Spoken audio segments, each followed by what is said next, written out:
नमो वीतरागाय नमो वीतरागाय नमो अरिहंताणं नमो अरिहंताणं नमो सिद्धाणं नमो सिद्धाणं नमो आयर्हियाणं नमो आयर्हियाणं नमो वत्सायाणं नमो वत्सायाणं नमो लोये सब्ब साहुणं नमो लोये सब्ब साहुणं ऐसो पंच नमकारो ऐसो पंच नमकारो सर्व पापपणासनो सर्व पावपणासनो मंगलानंच सव्वेसिं मंगलानं च सव्वेसिं परमं हवै मंगलम् परमं हवै मंगलम् ओम नमो भगवते वासुदेवाय ओम नमो भगवते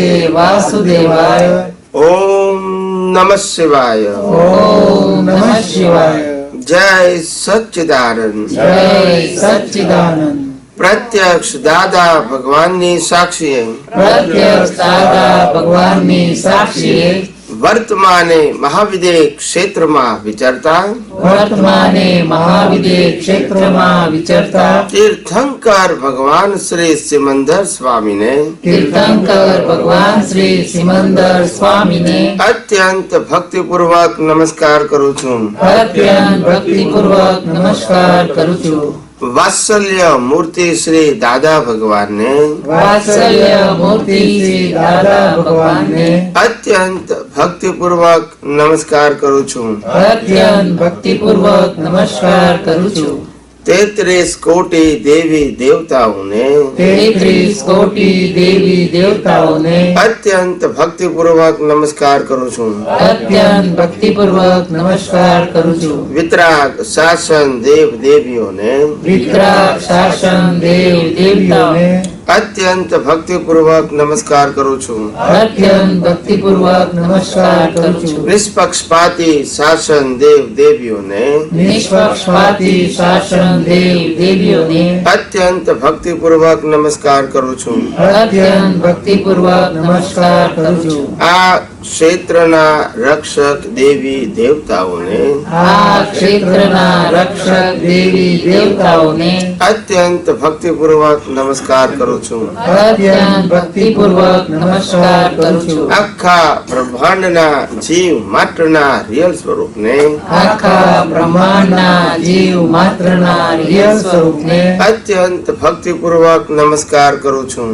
અત્યંત ભક્તિપૂર્વક નમસ્કાર કરું છું.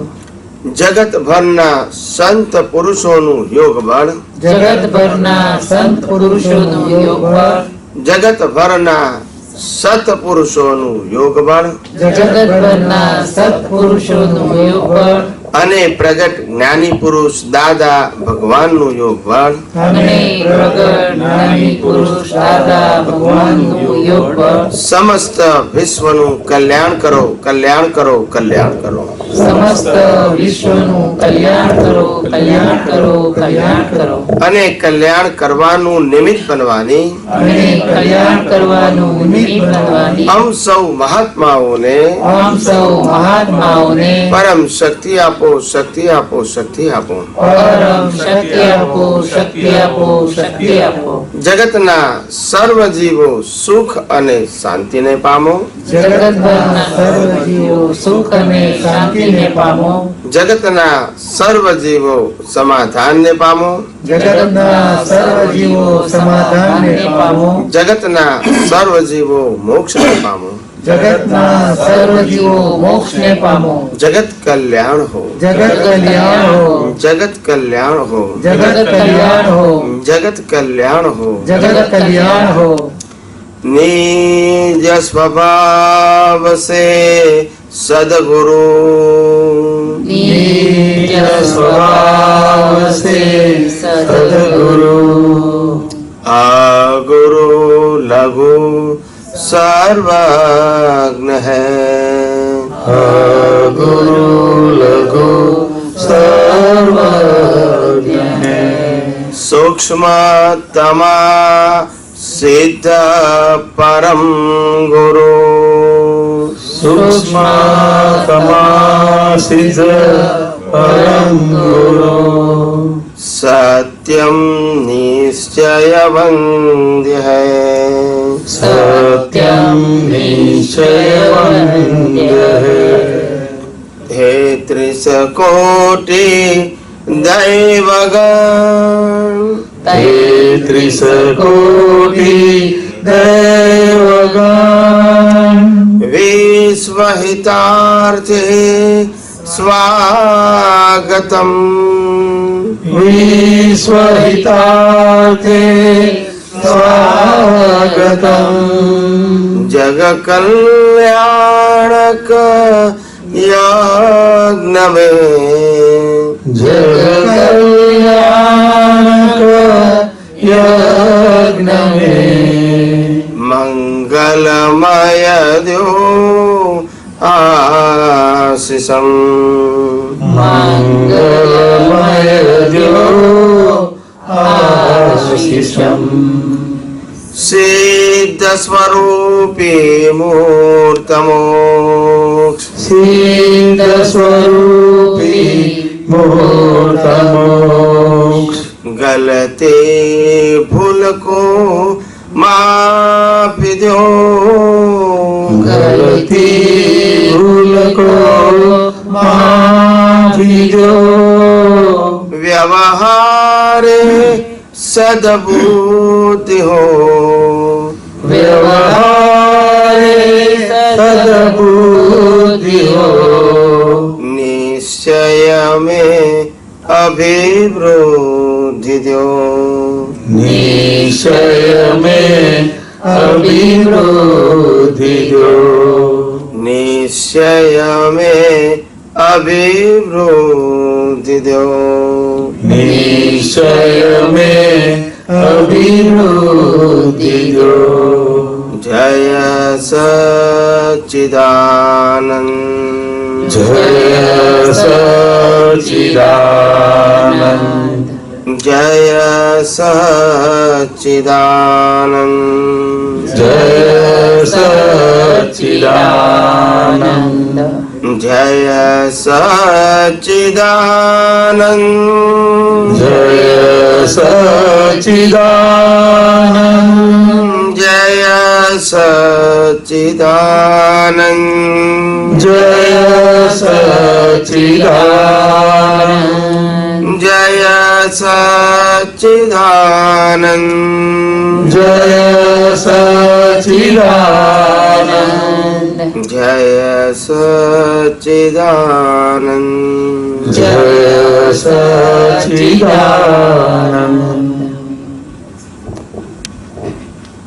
जय सच्चिदानंद जय सच्चिदानंद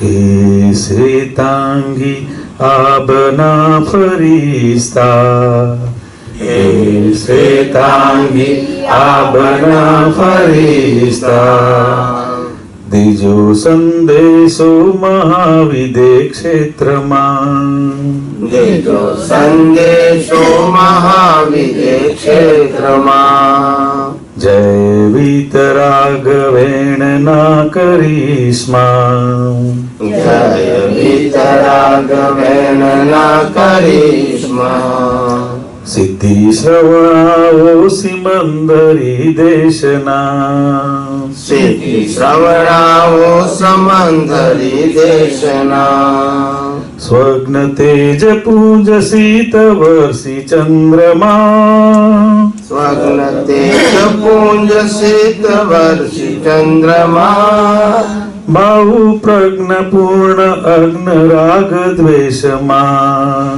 બાહુ પ્રજ્ઞ પૂર્ણ અગ્ન રાગ દ્વેષમા ઓ અવકાશે વ્યાપલ ચંદ્રિકા ઓહો અવકાશે વ્યાપલ ચંદ્રિકા સમોહ શરણ જળકાઓ દર્શનમાં સમો વસરણ ઝળકાવો દર્શનમાં દાદે વાવ્યા છે બીજ અક્રમમાં દાદે વાવ્યા છે બીજ અક્રમમાં તેને પ્રગટાવો કેવળ પૂનમમાં. તેને પ્રગટાવો કેવળ પૂનમમાં. હવે વસવું નહીં પરવશ પરદેશમાં. હવે વસવું નથી પરવશ પરદેશમાં. મારે જાવું છે દાદાના દેશમાં. મારે જાવું છે દાદાના દેશમાં. એ શૈતાંગી આભના ફરિશ્તા. હે શ્વેતાંગી આભના ફરિશ્તા. દેજો સંદેશો મહાવિદે ક્ષેત્રમાં. દેજો સંદેશો મહાવિદે ક્ષેત્રમાં. ભૂલ હોય તો જ બાળ સંતાય છે. ભૂલ હોય તો જ બાળ સંતાય છે. તેને શોધીને મામલકાય છે. તેને શોધીને મામલકાય છે. ભૂલ હોય તો જ બાળ ગભરાય છે. ભૂલ હોય તો જ બાળ ગભરાય છે. ભૂલ ભાંગીને પ્યાર છલકાય છે. ભૂલ ભાંગીને પ્યાર છલકાય છે. નરી કરુણાની દરી માતૃવાલમાં. નરી કરુણાની ધરી માતૃવાલમાં. પ્રેમ ક્ષમાથી જ રક્ષી લેજો ઢાલમાં. પ્રેમ સમાથી જ રક્ષી લેજો ઢાલમાં. જીવો શિવના અવસ્થા રંભીરિસ્તા. જીવો શિવના અવસ્થા રંભીરિસ્તા. ની ગોદથી પુગાડ નિર્વાણમાં. ગોદથી પુગાડ નિર્વાણમાં. ત્રિય સંગે વિલય બુદ્ધ લીનતા. અસંગે વિલય બુદ્ધ લીનતા. સિજો મહામુક્ત સુખ સંક્ષેપમાં. સિજો મહામુક્ત સુખ સંક્ષેપમાં. હે શ્વેતાંગી આભના ફરિશ્તા. હે શ્વેતાંગી આભના ફરિશ્તા. દેજો સંદેશો મહાવિદે ક્ષેત્રમાં. દેજો સંદેશો મહાવિદે ક્ષેત્રમાં. દેજો સંદેશો મહાવિદે ક્ષેત્રમાં. દેજો સંદેશો મહાવિદે ક્ષેત્રમાં. દેજો સંદેશો મહાવિદે ક્ષેત્રમાં. દેજો સંદેશો મહાવિદે ક્ષેત્રમાં. જય સચિદાનંદ. આપણા આપતા સૂત્રમાંથી દાદા ભગવાનનું સૂત્ર લઈએ. આપતા સૂત્ર નંબર 3399.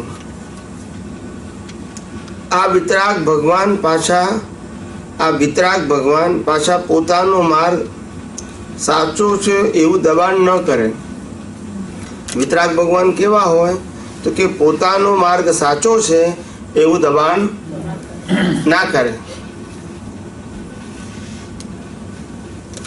પોતાનો માર્ગ સાચો છે એવું દબાણ ના કરે. સાથી તો કે દબાણ કરે તો એમની વિતરાગતા તૂટી જાય. દબાણ કરે, કોઈને ફોર્સ કરે તો એમની વિતરાગતા શું થઈ જાય? તૂટી જાય. મોક્ષ નિરાગ્રહીનો છે. કોનો છે? મોક્ષ કોનો છે? નિરાગ્રહી. જેને આગ્રહ નથી તેનો મોક્ષ છે. આગ્રહીનો નહીં. વિતરાગ ભગવાન આગ્રહ ક્યારેય ન કરે. આગ્રહી એ પક્ષમાં પડે ને તો પક્ષપાતીનો ક્યારેય મોક્ષ થતો નથી. એટલે જ્ઞાની પુરુષ દાદા ભગવાને સ્પષ્ટ કીધું કે વિતરાગનો માર્ગમાં પોતાનો માર્ગ સાચો છે એવું દબાણ કરે નહીં. કારણ કે જ્યાં આગ્રહ હોય ત્યાં વિતરાગતા તૂટી જાય. રે આગ્રહી એટલે એક પક્ષમાં પડેલો હોય. શું કીધું? આગ્રહી એટલે એક પક્ષમાં પડેલો હોય, અને પક્ષપાતીનો ક્યારેય મોક્ષ થાય નહીં. એટલે કે કોઈ પણ પ્રકારની આધ્યાત્મની બાબત હોય તો એની અંદર કોઈ પણ વ્યક્તિને ફોર્સ કરી શકાય નહીં. દરેક વ્યક્તિ પોતે મુક્ત છે. શું છે? મુક્ત છે. એને એની પ્રકૃતિને આધારે ક્યાં માફક આવે છે એને ત્યાં જવાનો અધિકાર છે. તમે કુંડાળું કરીને બાંધી શકો અને બાંધો એમને બાંધો તો તમે પોતે મુક્તતાની અનુભૂતિ કરી શકશો નહીં. એક જીવ બીજા જીવને બાંધે એટલે મુક્ત થઈ શકે નહીં. તમે કોઈને ના બાંધો તો તમે મુક્ત થઈ શકો. એટલે જય સચિદાનંદ. એટલે પક્ષ અને પંથ એ જુદી વસ્તુ છે, અને વિતરાગનો માર્ગ જુદી વસ્તુ છે. વિતરાગોની હાજરી એવી હોય કે જેની અંદર બધા ધર્મના લોકો આવી શકે. શું કીધું? બધા ધર્મના લોકો આવે. કારણ કે વિતરાગની વાણી એવી હોય કે જેમાં પક્ષ જ ના હોય.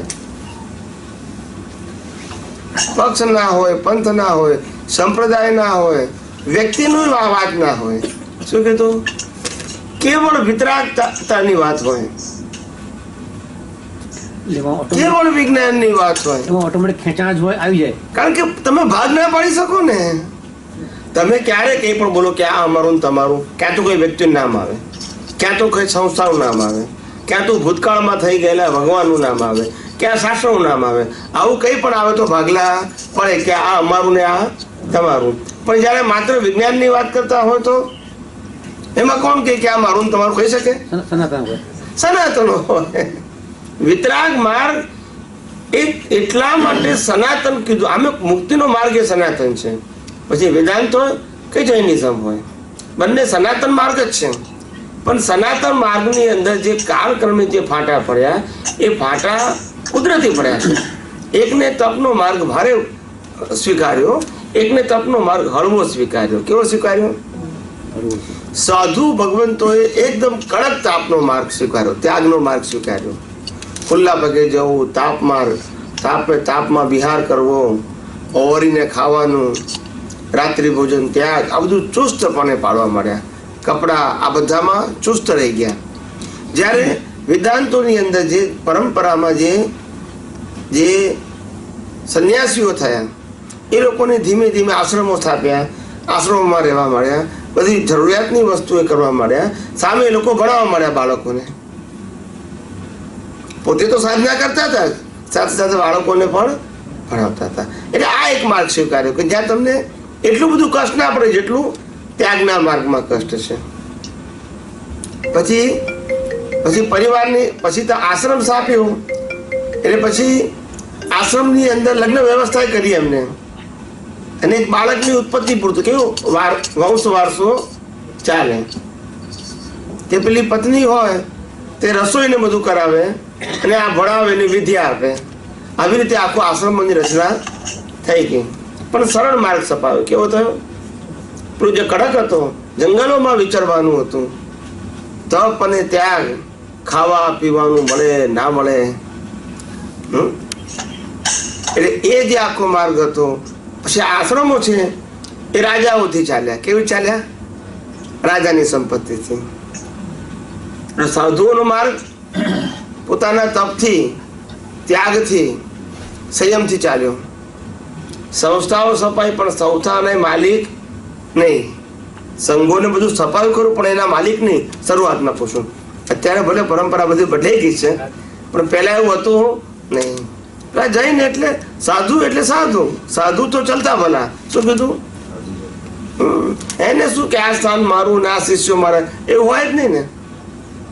એનું કામ તો પોતે સાધના કરતા કરતા જે કંઈ પ્રાપ્ત કરે એ વિચરતા જ્યાં કે એને આહાર પાણી મળે ત્યાં રોકાય, ત્યાં ઉપદેશ આપી પાછા આગળ જાય. આ મારા શિષ્યો, આ મારું ગામ, આ મારી સંસ્થા, એવું હતું નહીં. કેવળ આત્મ સાધના માટે વિચારતા હતા. કેવા? આ એમની મૂળ માર્ગ હતો. એમાં કોઈ જાતની પરંપરા નથી. એટલે વિતરાગોએ જે માર્ગ સ્થાપ્યો આખો મૂળ રૂપે ઋષભદેવ ભગવાને એની સ્થાપના કરી. કોણે કરી? આખા મુક્તિના માર્ગના આજ જે સ્થાપક ઋષભદેવ ભગવાન. ત્યાર પછી આ બધા ધર્મો આવ્યા એની અંદર. એ ઋષભદેવ ભગવાનના વખતથી જ જેને ત્યાગ માર્ગ પસંદ ના પડ્યો ત્યાં સંન્યાસીનો માર્ગ અપનાવ્યો. સમજાય? એ જ વખતથી. એટલે ત્યારથી આવી પરંપરા સર્જાય છે. એટલે વિતરાગોની ભાષામાં તમે ગમે એટલી ભાષા સાંભળો, તમે જૈન હોય અને તમે આપણે ગૌતમ સ્વામીના પ્રશ્નના જવાબો બધા સાંભળજો. કોઈ જગ્યાએ સંપ્રદાયની વાત, વ્યક્તિની વાત, શાસ્ત્રની વાત, સંસ્થાની વાતો આવશે. પ્રશ્નમાંય નહીં આવે ને જવાબમાંય નહીં આવે. સમજાય છે? કોઈ દિવસ ના હોય. એ મૂળમાં હતું નહીં. પછી આ પરંપરામાં પેસી ગયું છે. શેમાં પેસી ગયું? પરંપરામાં પેસી ગયું. ચલો આગળ. આપતા સૂત્ર નંબર 34-22. જ્યાં સુધી કરવું પડે એવું બોલાય છે તેનો વાંધો નથી, પણ તેવો અભિપ્રાય વર્તે છે ત્યાં સુધી આત્મા પ્રવર્તન ના થાય.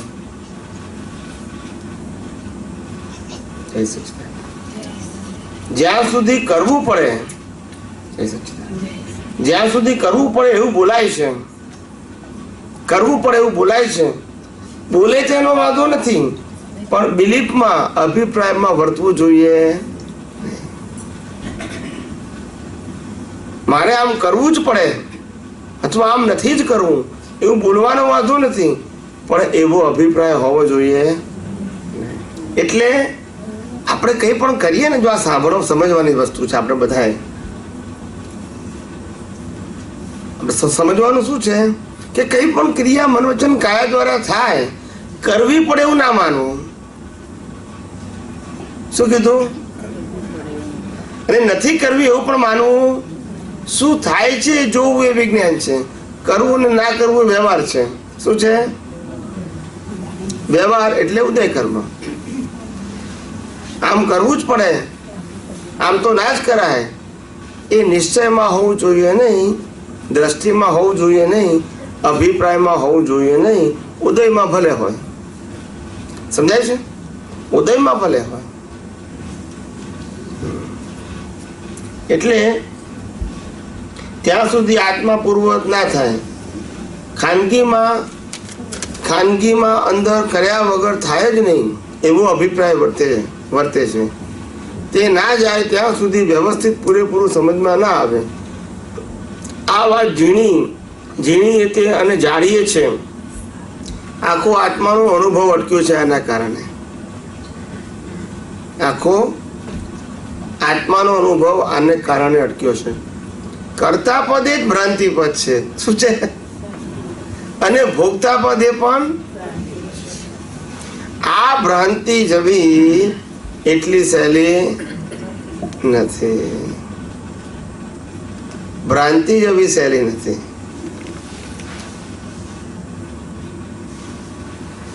આમ તો કરવું જ પડે, આમ તો આપણાથી થાય જ નહીં. એ જે બિલીફ છે ત્યાં વાંધો છે જ્ઞાનીને, બિહેવિયરનો વાંધો નથી. બિહેવિયરની સાથે બિલીફ હોવી જોઈએ નહીં. બિલીફ છે ત્યાં જ્ઞાન છે અને બિહેવિયર છે ત્યાં વ્યવહાર છે. વ્યવહાર એટલે ઉદય, જ્ઞાન એટલે પુરુષાર્થ. શું કીધું? બિહેવિયરમાં કરતાપણું, ભોગતાપણું હોવું જોઈએ. બિહેવિયરમાં ના હોવું જોઈએ. સમજાય? એટલે આ કરતા ભોગતાપણું એ જ ભ્રાંતિ છે, પણ એ સમજાવવું જોઈએ ને આપણને. અનાદિકાળનો અભ્યાસ, આમ કરીએ તો જ પરિણામ આવું આવે, આમ કરીએ તો જ પુરુષાર્થ કહેવાય, આવું ના કરીએ તો જ પુરુષાર્થ કહેવાય. એ જે માન્યતાઓ છે એ માન્યતા આપણી દ્રષ્ટિમાં હોવી જોઈએ. શું થાય તે વ્યવસ્થિત છે, પણ બિલીફની અંદર કરતાપણું ના હોવું જોઈએ. શું ના હોવું જોઈએ? કરતા પદ એ ભ્રાંતિ પદ છે અને ભોગતા પદ એ પણ ભ્રાંતિ પદ છે. હું કર્મનો કરતા છું, હું કર્મનો ભોગતા છું, એ થિયરી, એ સિદ્ધાંત, એ ભ્રાંતિ છે. તેનાથી સર્વથા મુક્ત એવો હું શુદ્ધાત્મા છું. એટલે આત્મ સ્વરૂપ જે છે એ જુદું છે. આપતા સૂત્ર નંબર 3534. એક સેકન્ડ, દાદાએ કહ્યું કે ઝીણી અને જાડી, એ શું કહેવા માંગે? ઝીણી જાડી તો શું? ઝીણી અને જાડી, હા, આ વાત બહુ ઝીણી છે અને જાડી એ છે. આખો આત્માનો અનુભવમાં અટકે છે. જાડી વાત એ તેમ કે આ સ્થૂળ બાબતમાં હજુ કરતા પણ ગયું નથી, અને ઝીણી બાબત એ કે અંદર દ્રષ્ટિ. ઝીણી બાબત એ છે કે શું આત્મામાં કોઈ પ્રકારનું ક્રિયા નામનો ગુણ છે, ના અને શું ક્રિયાના આધારે એની પ્રગતિ છે? ના. એનો પ્રકાશ, એનો સ્વભાવ, એના ગુણો મન વચન કાયાની કોઈ ક્રિયાના આધારે છે? ના. એટલી ઝીણી વાત છે. ના જાડી વાત. જાડી વાત એટલે કરતા પદ. આ કરવું જોઈએ, આ ના કરવું જોઈએ, એ જાડી વાત પણ લોકોને સમજાતી નથી. ને ઝીણી વાતે એ આત્માના અનુભવ માટે માત્ર અજ્ઞાન કાઢવાની જરૂર છે. શેના કાઢવા માટે? અને આ એ અજ્ઞાન બે પ્રકારના છે. હું કોણ છું તે અજ્ઞાન, અને આ જગત કાયા આધારે ચાલે છે તે અજ્ઞાન. જગત કાયા આધારે ચાલે છે અજ્ઞાન, એ જાડી ભાષા કહેવાય, ને હું કોણ છું એ ઝીણી ભાષા કહેવાય.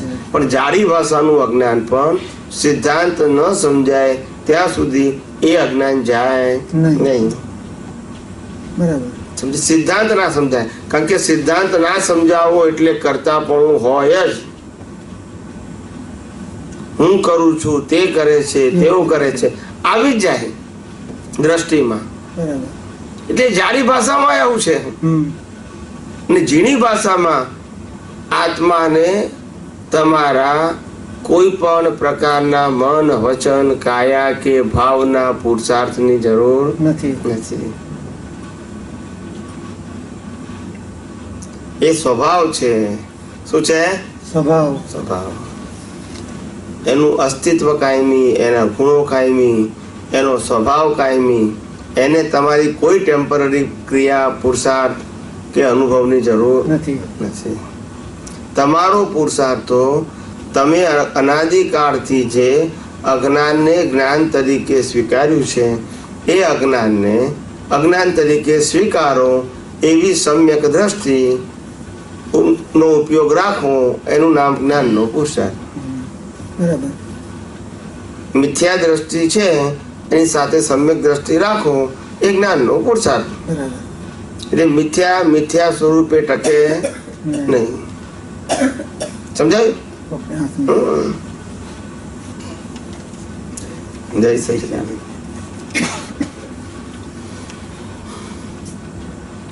પછી આપતા સૂત્ર નંબર 3536. વિરોધ ચાલે પણ વિરાધના ના ચાલે. શું લખ્યું છે? વિરોધ અને વિરાધનામાં ફેર શું? વિરોધ એ સ્થૂળ વસ્તુ છે. શું છે? સ્થૂળ વસ્તુ છે. અને વિરાધના એટલે અંતરાય. તો કીધું અંતરાય વિરાધના. હું વ્યક્તિગત કોઈનો વિરોધ કરું એ સ્થૂળ વસ્તુ છે, પણ વિરાધના એટલે કે એના માટે મારો ભાવ બગાડું છું. શું બગાડું છું? ભાવ બગાડું છું. ને વિરાધના કહેવાય. ભાવ સુધારું તો આરાધના કહેવાય, અને ભાવ બગાડું તો વિરાધના કહેવાય. ભાવ કરું તો આરાધના કહેવાય, અને ભાવ બગાડું તો વિરાધના કહેવાય. અને પેલો સ્થૂળ વિરોધ છે. એટલે આરાધના અને વિરાધના એ પુરુષાર્થમાં જાય, અને સ્થૂળ વિરોધ એ શેમાં જાય? પરિણામમાં. પણ જ્ઞાન હોય તો એ તો પાછો પુરુષાર્થ કહેવાય. મેં વિરોધ કર્યો તો વિરોધ થી પાછું અંતરાય જ મળે. શું મળે? વિરોધથી વિરાજના તમે કરતા થઈ ગયા ને એટલે વિરાજના થઈ ગઈ. તો વિરોધ છે વિરાજનાનો કન્વર્ટ થઈ જાય. તમે કરતા હોય તો, તમે અકર્તા હોય તો વિરોધ એ પરિણામ છે. કારણ કે મન વચન કાયની કોઈ પણ ક્રિયા પરિણામ છે. જ્યારે તમે છૂટા રહી શકતા હોય તો પછી ભાવ નહીં બગાડવાનું. પણ પછી ભાવ એ પુરુષાર્થ થઈ ગયો. પછી મન વચન કાયની ક્રિયા એ પરિણામ અને ભાવ એ પુરુષાર્થ. હવે એ વખતે વિરાધના કરી. શું કરી? વિરાધના. તો એની જવાબદારી ઉભી થશે. એ દાખલો આપીને સમજ, દાખલો આપો. દાખલો આપો, દાખલો. કહું વિરોધ એટલે શું કે ભાઈ મને ફલાણી વ્યક્તિ ગમતી નથી. પછી એ વ્યવહાર હોય, બિઝનેસ હોય, સમાજ હોય, પરિવારમાં હોય, સત્સંગમાં હોય, ગમે ત્યાં હોય. સ્થૂળ વિરોધ ખ્યાલ આવે ને, કે જે બીજા પણ જોઈ શકે, સાંભળી શકે. સમજાય છે? એને વિરાધના એટલે કે સામેવાળી વ્યક્તિને ખોટી કહેવી, ખોટી માનવી. કહેવી એટલે બોલવું નહીં, માનવી. શું કીધું? ખોટી માનવી. આપણે ના સ્વીકારીએ એનો વાંધો નથી, પણ ખોટી કહેવાય નહીં. એ કવિરાજે શું કીધું? ન આરાધક બનો તો ભલે, વિરાધક બનશો ના કોઈ દે. આરાધક ના બનો તો કઈ નહીં, પણ વિરાધક ના બને. કોઈ ના, પણ જેનું અસ્તિત્વ છે. શું કીધું? એનું અસ્તિત્વ છે. એની વિરાધના કેવી રીતે થાય? આરાધના ભલે ના કરો, આપણને ના પસંદ પડતું હોય એનો વાંધો નથી. શું કીધું? બની શકે, પણ વિરાધના એટલે નેગેટિવ રીતે એને જોવું, ના પસંદ પડે તો છૂટા રહેવું આપણે. શું કીધું? એમાં વાંધો નથી, પણ વિરાધના નહીં કરવી. કારણ કે જીવ માત્ર કેવો છે? સંજોગાધીન છે. કેવો છે? સંજોગાધીન. કોઈ સ્વતંત્ર નથી. હવે તમે આજની પ્રકૃતિને આધારે તમે વિરાધના કરો એટલે શું થઈ ગયું? આજની પ્રકૃતિના આધારે તમે વિરાધના કરો છો. પ્રકૃતિ તો પરિણામ સ્વરૂપ છે. કેવી છે? પરિણામ સ્વરૂપ છે. એટલે વિરોધ હોય પણ વિરાધના ના હોય. સમજાય છે? આ બે વસ્તુ સમજવા જેવી છે. મહાત્માઓએ ખાસ વિરોધ અને વિરાધના બે કેવી છે? જુદી વસ્તુ છે. વિરોધ એ સ્થૂળ વસ્તુ છે અને વિરાધના એ સૂક્ષ્મ વસ્તુ છે. બહાર વિરોધ હોય પણ અંદર પસ્તાવો હોય, વિરાધના ના હોય. બીજી ભાગ કરાય કે વિરોધ છે એ પરિણામ છે અને વિરાધના છે અંદર સંમતિ નથી. વિરાધના છે અંદર પેલું અંદર સંમતિ નથી, ચાર્જિંગ છે. હા, બહાર જે વિરોધ થાય છે એ પરિણામ છે, પણ અંદરથી સંમતિ નથી. તો વિરાધના નથી. શું નથી? પણ બહારે વિરોધ હોય અને અંદર વિરાધ ના હોય ચાર્જ થઈ ગયું, તો ચાર્જ થઈ ગયું. અથવા બહાર વિરોધ ના પણ હોય પણ અંદર વિરાધ ના હોય તોય ચાર્જ. બંને બધી છે.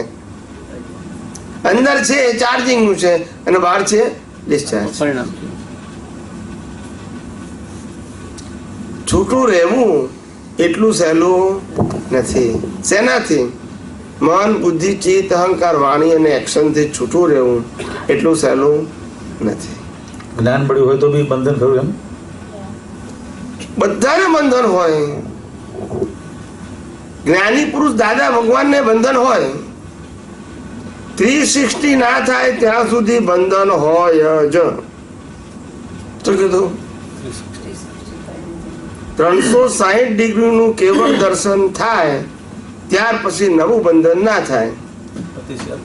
પછી પ્રતિષ્ઠિત આત્મા જતો રહ્યો. પછી પુરુષાર્થ કરનારો જ ના હોય તો બંધન કેવી રીતે હોય? પુરુષાર્થ કરનારો છે ત્યાં સુધી બંધન હોય જ. પછી એ બંધન ગમતું હોય કે ના ગમતું હોય, પ્રકૃતિના પક્ષનું હોય કે આત્મા પક્ષનું હોય, પણ બંધન હોય. કારણ કે પુરુષાર્થ છે ને પુરુષાર્થનું શું આવે? પરિણામ આવે. જે પુરુષાર્થનું પરિણામ ન આવવાનું હોય એને પુરુષાર્થ કહેવાતો નથી. એટલે જ્યાં પુરુષાર્થ શબ્દ જ્યાં મૂકો છો ત્યાં એનું પરિણામ આવશે જ. ને પરિણામ એ કેવું આવે? સ્થૂળ અને સૂક્ષ્મ અવસ્થા રૂપે આવે. એ મુક્તિ રૂપે ના. ના આવે. મુક્તિમાં સહાયક થાય. શું થાય? પણ મુક્તિ રૂપે ના આવે. સમજાય છે ને? કાલે આપણે દાખલો આપ્યો હતો ને કે સીડી પહેલા માળે લઈ જવામાં સહાયક થાય, પણ સીડીનો એક પણ ભાગ પહેલા માળમાં હોય નહીં. એટલે સહાયક થવું જુદી વસ્તુ છે, અને જે આપણું ડેસ્ટિનેશન એ બંને કેવું છે? જુદી વસ્તુ છે. સમજાય છે? સમજાય છે ને? એટલે જ્ઞાની કે છે કે વિરાગ ના ચાલે. બહુ આ એટલો અત્યારે હું જે તમને વાત કરું છું એટલા બ્રોડ વિઝન થી કરું છું. કયા શું કીધું? બ્રોડ વિઝન થી, સંકુચિત નહીં. આપણી દ્રષ્ટિમાં એક જ વસ્તુ છે. ક્યાં વ્યક્તિ છે, ક્યાં સંસ્થા છે, ક્યાં સમુદાય છે, એના આધારે આપણે બધું કેલ્ક્યુલેશન મૂકીએ છીએ. Your vision is too limited. શું કીધું? બહુ જ લિમિટેડ છે. એનાથી બહારનું વિઝન તમારી પાસે છે જ નહીં. તો પછી યુનિવર્સલ ટ્રુથ બહુ બ્રોડ છે. કેવું છે? યુનિવર્સલ ટ્રુથ એટલે બધાને એક્સેપ્ટ કરી શકે. શું કીધું? વાદી પ્રતિવાદી બેવ. કારણ કે જ્યાં જીવ છે ત્યાં શિવ છે. શું કીધું? અને જીવ છે ત્યાં શિવ છે, અને જીવ છે એનો અભિપ્રાય તો રહેવાનો છે. એને ખોટો કેમ કહેવાય? એનો વ્યૂ પોઈન્ટ છે ને. ભલે સેન્ટરમાં નથી પણ વ્યૂ પોઈન્ટ સાચો છે ને. કોઈ કે હું રામને ભગવાન માનું, કોઈ કે કૃષ્ણને માનું, કોઈ કે મહાવીરને માનું, કોઈ કે શિવને માનું, કોઈ કે સ્વામિનારાયણને માનું, કોઈ કે હું શક્તિને માનું, કોઈ કે હું પથ્થરને ભગવાન માનું. એનો અધિકાર તો છે ને. આપણે એમ કે હું રામને માનું છું પણ તું ખોટો છો કે જ કહેવાય આપણાથી. વ્યૂ પોઈન્ટ છે ને. એટલે આરાધક થઈએ નહીં તો વાંધો નથી, પણ વિરાધક ના થવાય. એટલે આ બહુ મોટી વસ્તુ છે. જ્યાં સુધી વિજ્ઞાન તમારી દ્રષ્ટિમાં સેન્ટર પોઈન્ટમાં નહીં આવે. શું નહીં આવે? વિજ્ઞાન, સાયન્સ. ત્યાં સુધી તમારી દ્રષ્ટિમાં કોઈ પણ એંગલથી ભેદ રહેશે અને રહેશે. ત્યાં સુધી આ યુનિવર્સલ ટ્રુથ સમજાશે જ નહીં, અને નિષ્પક્ષપાતીપણું, અકર્તાપણું તમારી દ્રષ્ટિમાં નહીં આવે. શું નહીં આવે? નિષ્પક્ષપાતીપણું અને અકર્તાપણું. એટલે વાડા, સંપ્રદાય, વ્યક્તિ એનાથી બહાર જવું પડે, અને જે યુનિવર્સલ ટ્રુથ છે એને સમજવું પડે, અને એ જ દ્રષ્ટિમાં રાખો ત્યારે તમારી દ્રષ્ટિ બ્રોડ થાય. નહીં તો સંકુચિતતામાંથી બહાર નીકળવું બહુ ડિફિકલ્ટ છે. અને દરેકને, મોટા ભાગના લોકોને વાડામાં રહેવું વધારે ગમે. For facility. શેના માટે? ફેસિલિટી માટે. એને એમ કે સુખ દુઃખમાં કામ લાગે આપણે. સમજાય છે ને? આ જ માન્યતા હોય. વ્યવહારમાં કામ લાગે ને, બીજાને પ્રસંગોચિત આ છે તે છે, એટલા માટે આ બધા વાડા છે. પણ એને ખ્યાલ નથી આવતો આમાં કેટલાય મારા અવતારો વેડફાઈ જાય છે. ધર્મ કરું છું પણ એ સાચો ધર્મ નથી. મારી દ્રષ્ટિની અંદર જ લઘુતા છે. શું છે? પછી આવો નિષ્પક્ષપાતી માર્ગ મને કેવી રીતે સમજાય?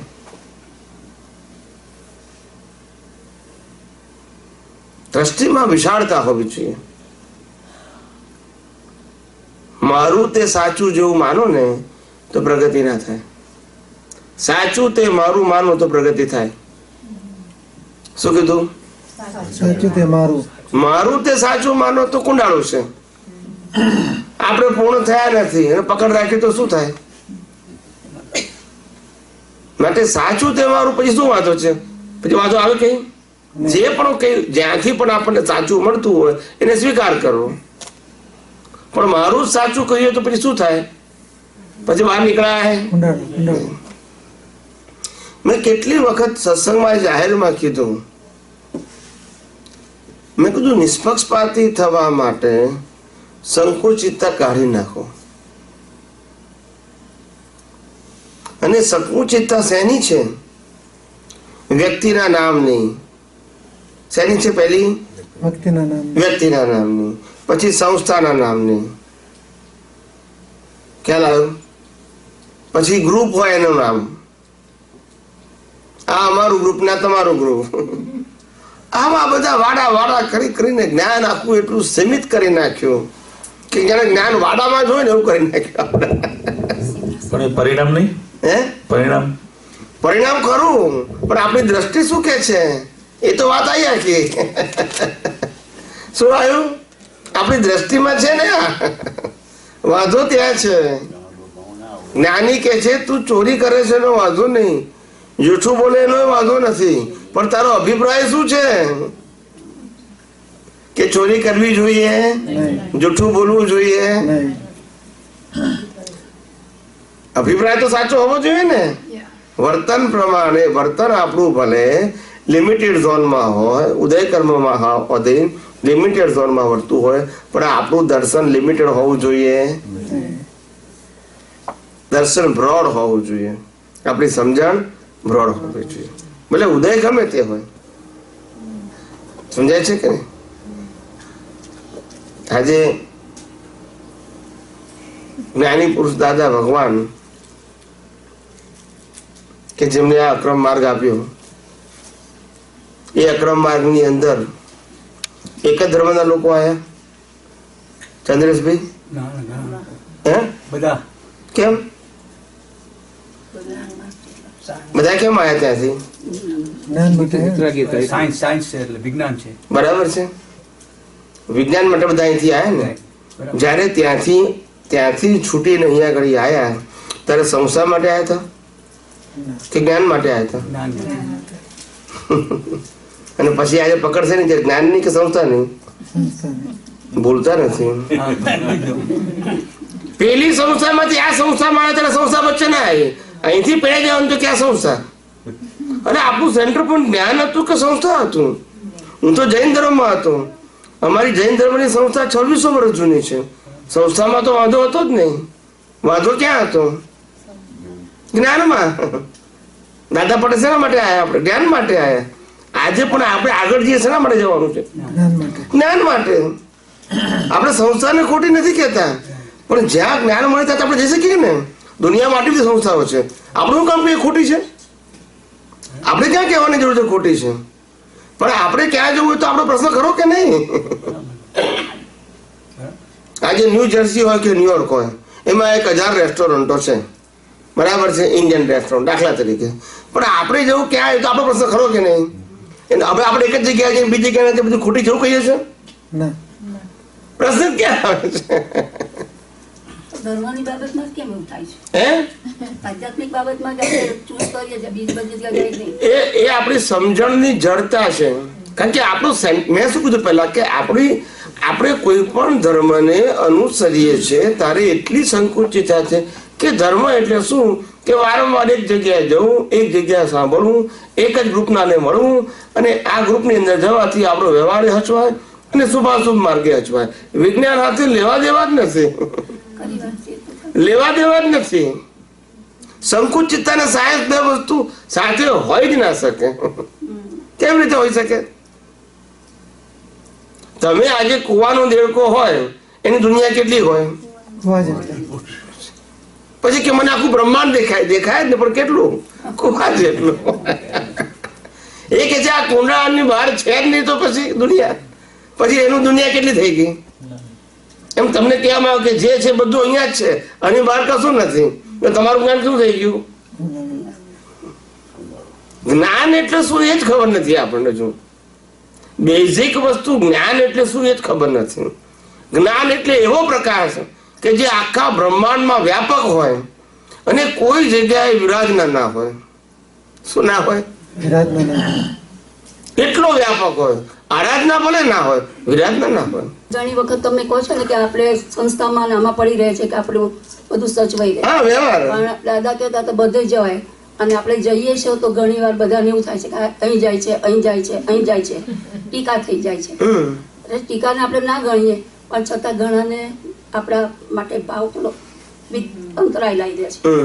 અને મને એમ થાય કે નામની ભજના નથી કરવાની, આપણે અનામીની ભજના કરવી. અનામીને માટે કોઈને લડવાનું છે જ છે નહીં. જ નહીં, પોતે જ લડવાનું છે પોતાની સાથે, બહાર લડવાનું ક્યાં છે? તો પછી આપણને શા માટે બીજાનું તો પછી આપણે ના જોવાનું રહ્યું, પોતે પોતાનું જ્યાં જવું હોય ત્યાં જવાનું, બધે સાંભળવાનું. બરાબર છે, બરાબર. પોતાને અમે શું છે કે તમે જ્યાં પણ જાઓ, જેનું પણ સાંભળો, પ્રશ્ન ત્યાં નથી, પણ ત્યાંય જલાશો નહીં. હા, ત્યાંય પણ ધર્મ સાથે, વર્તુળ સાથે કે વ્યક્તિ સાથે જલાશો નહીં. સેન્ટર પોઈન્ટ ધ્યાન રાખી, જ્ઞાનને ધ્યાનમાં રાખીને આગળ વધજો. ક્યાંય અંજાવાનું નહીં. ત્યાં આમ લાગે કે ભાઈ હવે આ જ્ઞાન સાચું આપે છે, પણ આ જ્ઞાનની એક લિમિટ છે, આનાથી હજુ આગળનું મને ત્યાં મળે છે, તો ત્યાં જવું. ના, બધે જવાય તો ખરું જ, મારું કહેવાનું એ જ છે. બધે જ જવાય, પણ આ તમને ખાલી કહું છું એમ. એટલે એક જગ્યાએ ગયા હોય, સ્થિર થયા હોય, આપણને ત્યાંથી જ્ઞાને મળ્યું હોય, એમાંય વાંધો નથી, પણ એનાથી આગળનું જ્યાં મળે ત્યાં આપણે જવાની મુક્તતા હોવી જોઈએ. ક્યારે ટીચર ફરિયાદ ના કરે કે તું 5મા ધોરણમાં મેં તને ફર્સ્ટ ક્લાસ પાસ કર્યો, હવે 6ઠ્ઠામાં કેમ જાય છે, એ ફરિયાદ ના કરે. દાદાનું જ્ઞાન મળ્યું છે, હવે બીજે કંઈક જઈએ તો દાદા કહેતા જ્યાં સારું હોય તે તમારે લેવું, બાકીનું કાઢી નાખું. ચાની ગણીમાં ચા ગાળીએ છે એવી રીતના દાખલો આપેલો. આપણે એ રીતે જ પણ ગમે ત્યાં જાય છે તો કશી બી વસ્તુ છે તો દાદાનું જ્ઞાન આપણને હાજર થઈ જાય છે ગમે ત્યાં ગયા હોય તો. બરાબર છે. તો પછી આમાં તો કશું એવું નથી ને કે ના જવાય તો જવાય હોય જ નહીં. નહીં, બસ મારે એટલું જાણવું હતું. નિષ્પક્ષપાતી માર્ગની અંદર કોઈ પણ પ્રકારની બાઉન્ડ્રી ના હોય. ના હોય, બરાબર. શું ના હોય? બાઉન્ડ્રી. અને બાઉન્ડ્રી હોય એ બધા વ્યવહાર માર્ગ છે. શું છે? વ્યવહારમાં બાઉન્ડ્રી સંયમની હોય, પોતાની છે કેરેક્ટરની. આ બાઉન્ડ્રી ના હોય. સમજાય છે મારી વાત? હા, જે સંસ્થામાં જઈએ ત્યાં એ સંસ્થામાં જઈએ ત્યારે નીતિ નિયમો તેટલા સમય પૂરતા પાળવા જોઈએ, એ આપણી ફરજ છે. બરાબર. આજે વૈષ્ણવ સંપ્રદાયમાં જઈએ તો ત્યાંનો જે નિયમ હોય એ આપણે પાળવો પડે. જૈન સમાજમાં જઈએ ત્યાંનો નિયમ પાળવો પડે. બીજા કોઈ પણ સમાજમાં જાઓ તો એ નિયમ પાળવો પડે આપણે. પ્રશ્ન નિયમનો નથી, પ્રશ્ન આપણો સેન્ટર પોઈન્ટ જ્ઞાન છે. ત્યાં બેઠા હવે જ્ઞાન શું મળ્યું એ આપણે મહત્વનું છે. ને જ્ઞાનથી પછી આપણને ખ્યાલ હોય કે હવે આ જ્ઞાન આપણને સમજાઈ ગયું છે, આગળનું જ્ઞાન અહીંથી મળે છે, તો ત્યાં જવું જોઈએ. એટલે મને ઘણી વખત શું થાય કે દાદા આપણે કહે છે દાદા ભગવાનનો અસીમ જય જયકાર હો, અંદર બેઠેલા દાદા ભગવાનનો અસીમ જય. હવે સીમા તો છે જ નહીં, દાદાની જ્ઞાનમાં તો સીમા નથી. આ દાદાએ આપણને જે આપવાનું તો આપ્યું, બરાબર. હવે ગમે ત્યાં જઈએ છે ઘણી વખત બીજે કંઈ પણ તો આપણને એટલું તો ખબર પડી જાય છે કે દાદાએ આપણને આ કહ્યું છે. દાદાના વાક્ય તરત યાદ આવી જાય, દાદાના વાક્ય તરત જ યાદ આવી જાય, જ્ઞાન આમ હાજર થઈ જાય છે કે દાદાએ આ કહ્યું છે. પણ આપણને વાંધો નથી, જેમ તમે કોઈ 1000 રેસ્ટોરન્ટ હોય જ્યાં જવું હોય ત્યાં આપણે દાદા છે મુખ્ય તો બરાબર છે. છતાં બીજે જઈએ તો કોઈને વાંધો ના હોવો જોઈએ. ના હોવો જોઈએ, અને જેને વાંધો છે એની અજ્ઞાનતા છે. હા, તો મારું એ કેવું છે, ઘણાને એવું થાય છે કે અહીં જાય અહીં જાય અહીં જાય, કેમ આપણે બધે જવાનું. એટલું ધ્યાન રાખવાનું. હું તો તમને બધાને જાગૃત કરવા માટે કહું છું કે ગુરુ કે છે અમે ગમે ત્યાં જઈ શકે, તમારે નહીં જવાનું. આ તમે જાણજો. હા, બસ એ જાણવું છે. અમારી બાઉન્ડ્રીમાં અમે કેવા છીએ, ગુરુની વાત કરું છું, અને શિષ્યો કેવા છે, બંધાયેલા. તમે જજો, તમે જોજો, તમે 50 ગુરુને ઓબ્ઝર્વ કરો પહેલા. એને જ્યાં જવું ત્યાં જઈ શકે, અને જ્યાં ત્યાં એની પ્રશંસા કરવામાં આવે, અને તમે જ્યાં જાઓ ટીકા કરવામાં આવે, ત્યાંથી બહાર જાઓ ત્યારથી ટીકા શરૂ. આપણે દાખલો આપું છું તમને. આપણે જે સંપ્રદાયમાં જ્યાં આગળ આપણને જ્ઞાન મળ્યું હોય ત્યાં આપણે સત્સંગમાં જતા હોય, વેલ એન્ડ ગુડ, સરસ છે. ત્યાંથી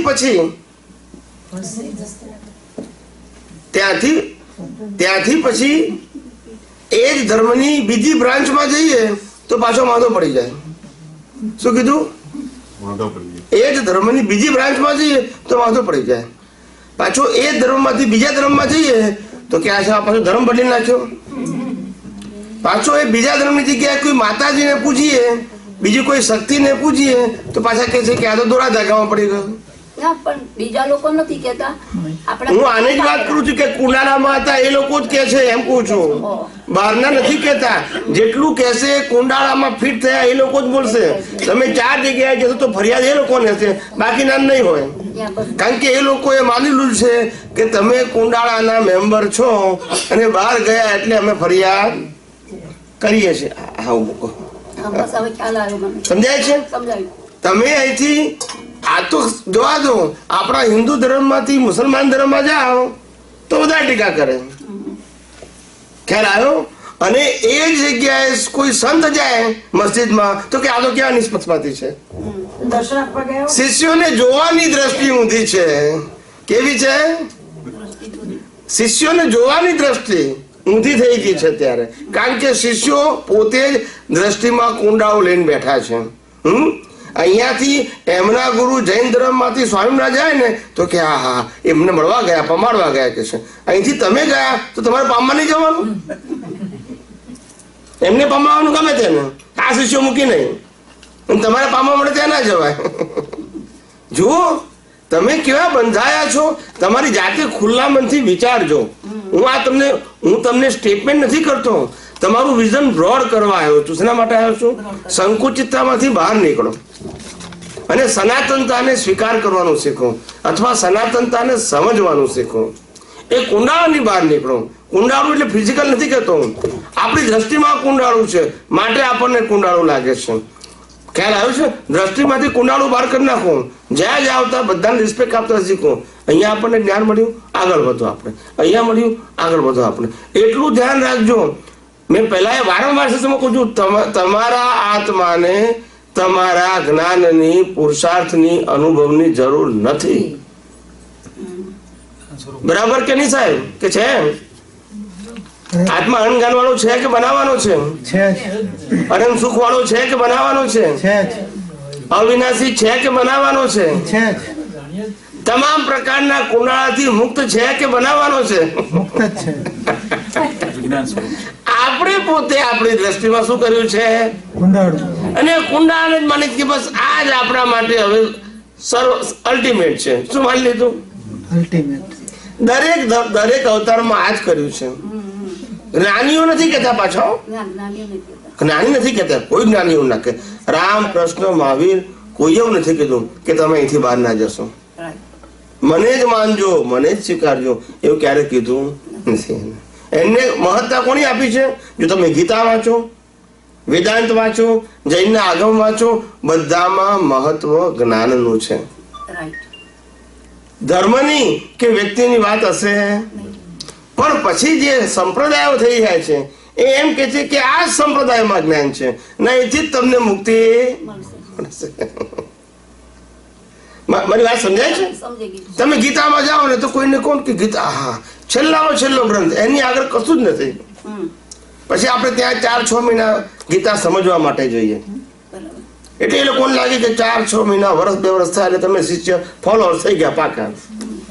હવે તમે જો બીજી કોઈ જગ્યાએ જાઓ તો શું થાય પછી? કે આ મારે છોડ નાખ્યો, રખડી મરશો. સમજાય છે? ગીતા લખનારને વાંધો નથી, ગીતા કહેનારને વાંધો નથી, પણ ગીતાને આધારે જે કુંડાળું થયું છે એ લોકોને વાંધો છે. કોને વાંધો છે? સમજાય છે? ગીતા શાસ્ત્રને વાંધો નથી, ગીતા લખનારને વાંધો નથી, પણ આ ગીતા સાંભળનારાઓને વાંધો છે. બહુ જ કેટલી વિશાળ દ્રષ્ટિ રાખવાની. હું જેમ બધે ઠેકાણે જાઉં છું એમ બધાને કહું છું કે મુક્ત મને ફરો. અમે જૈન સાધુ હોય, વેદાંત સાધુ હોય, સ્વામિનારાયણના સાધુ હોય, બધા સાધુને મળીએ. અને અમે તો સત્સંગમાં કહીએ છીએ કે જ્યાં જે સંપ્રદાયમાં જઈએ ને એ સંપ્રદાયનું કે તમારું પુસ્તક લાવો, તમારા ગુરુનું, એ જ વાંચીને બોલવાનું અમારે. કારણ કે જ્ઞાન તો દ્રષ્ટિમાં છે. ક્યાં છે? પુસ્તક તો માધ્યમ છે, પણ દ્રષ્ટિને આધારે મને સમજાશે કે શું લખ્યું છે, શબ્દને આધારે નહીં. આજે તમે કહો કે શ્રીમદ રાજના ભક્તો છે ત્યાં સત્સંગ કરવો છે તો એમનું જ પુસ્તક વાંચો. કોઈ કે ગીતા વૈષ્ણવો છે તો ગીતા જ વાંચો. જ્ઞાન તો એક જ છે, જ્ઞાન બે ક્યાં છે? તમે જ્ઞાનને કુંડાળામાં મૂકી દીધું. શું મૂકી દીધું? જ્ઞાન બે પ્રકારના છે જ નહીં કોઈ દિવસ. મુક્ત પુરુષોએ કહેલા જ્ઞાન એ નિષ્પક્ષપાતી જ છે. કેવા છે? સમજાય છે? ફક્ત પ્લસ પોઈન્ટ એ છે કે આજે એવો નિષ્પક્ષપાતી પુરુષ હોય અને આપણને સમજાવે તો એ જ્ઞાન આસાન થઈ જાય. શું થઈ જાય? પણ કુંડાળું આસાન ના કરે. જય સચ્ચિદાનંદ, જય સચ્ચિદાનંદ, જય સચ્ચિદાનંદ. એટલે હંસની દ્રષ્ટિ રાખવાની. હે? હંસની દ્રષ્ટિ, દાદા કહેતા હતા, હંસની દ્રષ્ટિ. હંસ એટલે દૂધ, દૂધ અને પાણી. જ્યાં જ્ઞાન મળે તો મળી લઈ લેવું. આપણો સેન્ટર પોઈન્ટ જ્ઞાન હોવો જોઈએ. અને જ્ઞાન એવું હોય કે સા વિદ્યા વિમુક્ત. શું કે છે? જે વિદ્યા મુક્તિ અપાવે તે જ્ઞાન, જે વિદ્યા બંધન અપાવે તે જ્ઞાન. મુક્તિ અપાવવું જોઈએ. શું અપાવવું જોઈએ? એટલે જ્ઞાન એને કહેવાય. એટલે જ્ઞાન એ કુંડાળું નથી. શું નથી? વિશાળતા છે. અને જ્ઞાનીઓ આપેલું જ્ઞાન આપણી જે રોંગ બિલીફો છે, કુંડાળા વાળી, બાઉન્ડ્રી વાળી, એને તોડવા માટે છે, એને મજબૂત કરવા માટે નથી. સમજાયું? આપણી અંદર રહેલી જે સંકુચિતતા છે, વ્યક્તિ માટે, વસ્તુ માટે, ધર્મ માટે કે બીજી કોઈ પણ વ્યવહારની બાબતોમાં જે આપણી રિજિડિટી છે, એને તોડવા માટે જ્ઞાન છે, એને મજબૂત કરવા માટે નહીં. વ્યવહાર જીવનમાં પણ જ્યાં જ્યાં પકડો છે એનાથી મુક્ત થવા માટે જ્ઞાન છે. સમજાય છે? એટલે જ્ઞાન એવી વસ્તુ છે કે તમને વિશાળ બનાવે. કેવા બનાવે? અને સંકુચિત બનાવે એ જ્ઞાન નથી. એ બધા સાંપ્રદાયિક જ્ઞાન છે. કેવું છે? કુંડાળા વાળું જ્ઞાન. કુંડાળા વાળા જ્ઞાનની અંદર સાચો ધર્મ પણ ના હોય. શું ના હોય? મોક્ષની વાત તો ઠીક, પણ સાચો મુક્તિનો માર્ગ તો હોય જ નહીં. સાચો ધર્મનો માર્ગ ના હોય કુંડાળાની અંદર. એટલે કુંડાળું હોય ત્યાં આપણે જ્ઞાન હોય જ ને, એવું થયું ને? ના જ હોય ને. સાચો ધર્મ ના હોય પછી જ્ઞાનની તો ક્યાં વાત રહી? જ્ઞાન એટલે જ મુક્તતા, જ્ઞાન એટલે જ વિશાળતા, જ્ઞાન એટલે જ બ્રોડનેસ, જ્ઞાન એટલે જ વિતરાગતા, જ્ઞાન એટલે જ વિજ્ઞાન. બધા જ તમારી વાતને સ્વીકાર કરે એનું નામ જ્ઞાન કહેવાય. અને માટે જ એને સાયન્સ કીધું. શું કીધું? સાયન્સ. કોઈ પણ ધર્મ આ દુનિયામાં એવું નથી કે જેને બધા સ્વીકારે. સ્વીકારે? પણ વિજ્ઞાનને H2O થી પાણી થાય, કોણ ના સ્વીકારે? બધા સ્વીકારે. કારણ કે શું છે? વિજ્ઞાન છે. આ દિવસ રાત થાય, કોણ ના સ્વીકારે? બધા સ્વીકારે. કારણ કે સાયન્સ છે. એવું આ દુનિયા, આ જે યુનિવર્સ છે ચાલે છે, એના યુનિવર્સલ લો છે. તો once you know the universal law, once you realise the universal law, અને એ જ રિયલાઇઝ કરેલા લો ને તમે લોકોને કહો, ત્યારે લોકો તમારા પર આફરીન થઈ જાય. એ સાંપ્રદાયિક વ્યક્તિ કુંડાળાનું જ્ઞાન નથી. પણ એમાંથી બહાર નીકળવા માટે આપણી પાસે ઓપનનેસ હોવી જોઈએ. નહીતર આવે નહીં. બહુ જ દાદા તો બહુ કહેતા હતા કે અમારે તો વિજ્ઞાન આપવું છે, પણ શું કરીએ, સમજવા વાળા જોઈએ ને. એમને તો સાયન્સ જ આપવું હતું, કારણ કે એ તો સાયન્ટિસ્ટ હતા. પણ સાયન્સ ના આપી શકે, કારણ કે સમજી શકે વિજ્ઞાન તેવા લોક પડ્યા કામમાં. શું કરે? અને જે કે થોડું ઘણું આપ્યું એમને, થોડું ઘણું બેઝિક પણ, એ પણ સમજી શક્યા નહીં. એમને જોઈ લીધું કે આ લોકો વિજ્ઞાન સમજી શકવાની ક્ષમતા જ ધરાવતા નથી. એમને કેટલાક વાક્યો વિજ્ઞાનના સાયન્ટિફિકલી એમને ચરણવિધિમાં આપી દીધા. જ્ઞાનવિધિમાં તો ભલે એકવાર બોલાયા, પણ ચરણવિધિમાં તો આપણે રોજ બોલીએ, તો એ મહાત્માઓ સમજી શક્યા નહીં. સમજાય છે? ચોખ્ખું જ કીધું એમને, મન વચન કાયા પર છે, અને છતાં મન વચન કાયા થતી ક્રિયાને આજે પુરુષાર્થ બાંધનારા ખરા કે નહીં? ઘણા છે. હવે વિજ્ઞાની છે કે શ્રદ્ધા વાળા છે? શ્રદ્ધા વાળા. ચોખ્ખી ચટ વાત છે. એમને સાયન્સ મૂક્યું, પણ તમે શ્રદ્ધામાં લઈ ગયા તો એ શું કરે? એમનો વાક ખરો? એમને ચોખ્ખું જ કીધું કે અવસ્થા માત્ર કુદરતી રચના છે. શું કીધું? જેનો કોઈ બાપો રચના નથી. બાપો એટલે કુદરત રચનાર છે એમ, અને તે વ્યવસ્થિત છે. વ્યવસ્થિત એટલે સાયન્ટિફિક સર્કમસ્ટાન્શિયલ એવિડન્સ છે. અવસ્થા માત્ર કુદરતના છે. હવે કોઈ પણ પ્રકારની અવસ્થા હોય, આપણા માટે પણ નેગેટિવ હોય, કેવી હોય, પણ કુદરતી રચના નહીં. તે કોઈ સ્વતંત્ર કરતા ખરો? છતાં આપણી દ્રષ્ટિમાં થાય એવું. ઉદયમાં હોય એનો વાંધો નહીં, દ્રષ્ટિમાં ના હોવું જોઈએ. શું કીધું? ઉદયમાં હોય કોઈ નહીં, પણ નેગેટિવિટી પોઝિટિવ બધું ઉદયમાં હોય એ એક્સેપ્ટ છે, કારણ પરિણામ બદલી શકાતા નથી. પણ તમારી પુરુષાર્થ વાળા દ્રષ્ટિના ભાગમાં નેગેટિવિટી હોવી જોઈએ નહીં. એમાં તો ઉપરનેસ હોવી જોઈએ. આજની તમારી દ્રષ્ટિ એ આવતીકાલનું રિઝલ્ટ છે. રિઝલ્ટ છે. આજે જે ઉદય છે એ ગયા અવતારની દ્રષ્ટિનું ફળ છે. આજે તમારી દ્રષ્ટિ છે એ આવતીકાલ ફળ આવશે. હવે આજે તમારી દ્રષ્ટિની અંદર સંકુચિતતા હોવી જોઈએ નહીં. ઉદયમાં ભલે હોય, એકવાર વાણીમાં બોલી જાય, વર્તન બી થઈ જાય, અંદર હોવું જોઈએ કે ના આવું ના હોવું ઘટે, એવું હોવું જોઈએ. દ્રષ્ટિમાં તો વિશાળતા હોવી જોઈએ. ઉદયમાં લઈને આયા હોય તો બેસ્ટ છે, સમજાય છે? નહીં તો દ્રષ્ટિમાં તો હોવી જોઈએ. જો તમારે મુક્તિના માર્ગે આગળ વધવું હોય તો આ સંકુચિતતા હોય તો પછી આગલા અવતારમાં પછી જ્ઞાન મળે કે પછી વ્યક્તિને અંતરાય આવે? આ અંતરે આવે જ ને, અંતરે આવે જ. એને જેવું પાકું કર્યું હોય ને જ્ઞાન, એવા ભેગા થાય એને ના સમજાય. જેવું પાકું કર્યું હોય, જે ડિઝાઇન, આવા જ ગુરુ, આ રૂપના, આ રંગના, આ આકારના, આવું બોલે તે, આવી બધી સગવડો આપે તે, એવું જે ડિઝાઇન કર્યું હોય એને ગુરુની, તો પછી એવા જ ભેગા થાય ને. એને બીજ નાખ્યા હોય તેવું થોડા આવે ને. આજે જે કલ્પના કરી એને ગુરુની, એવા એને ભેગા થશે.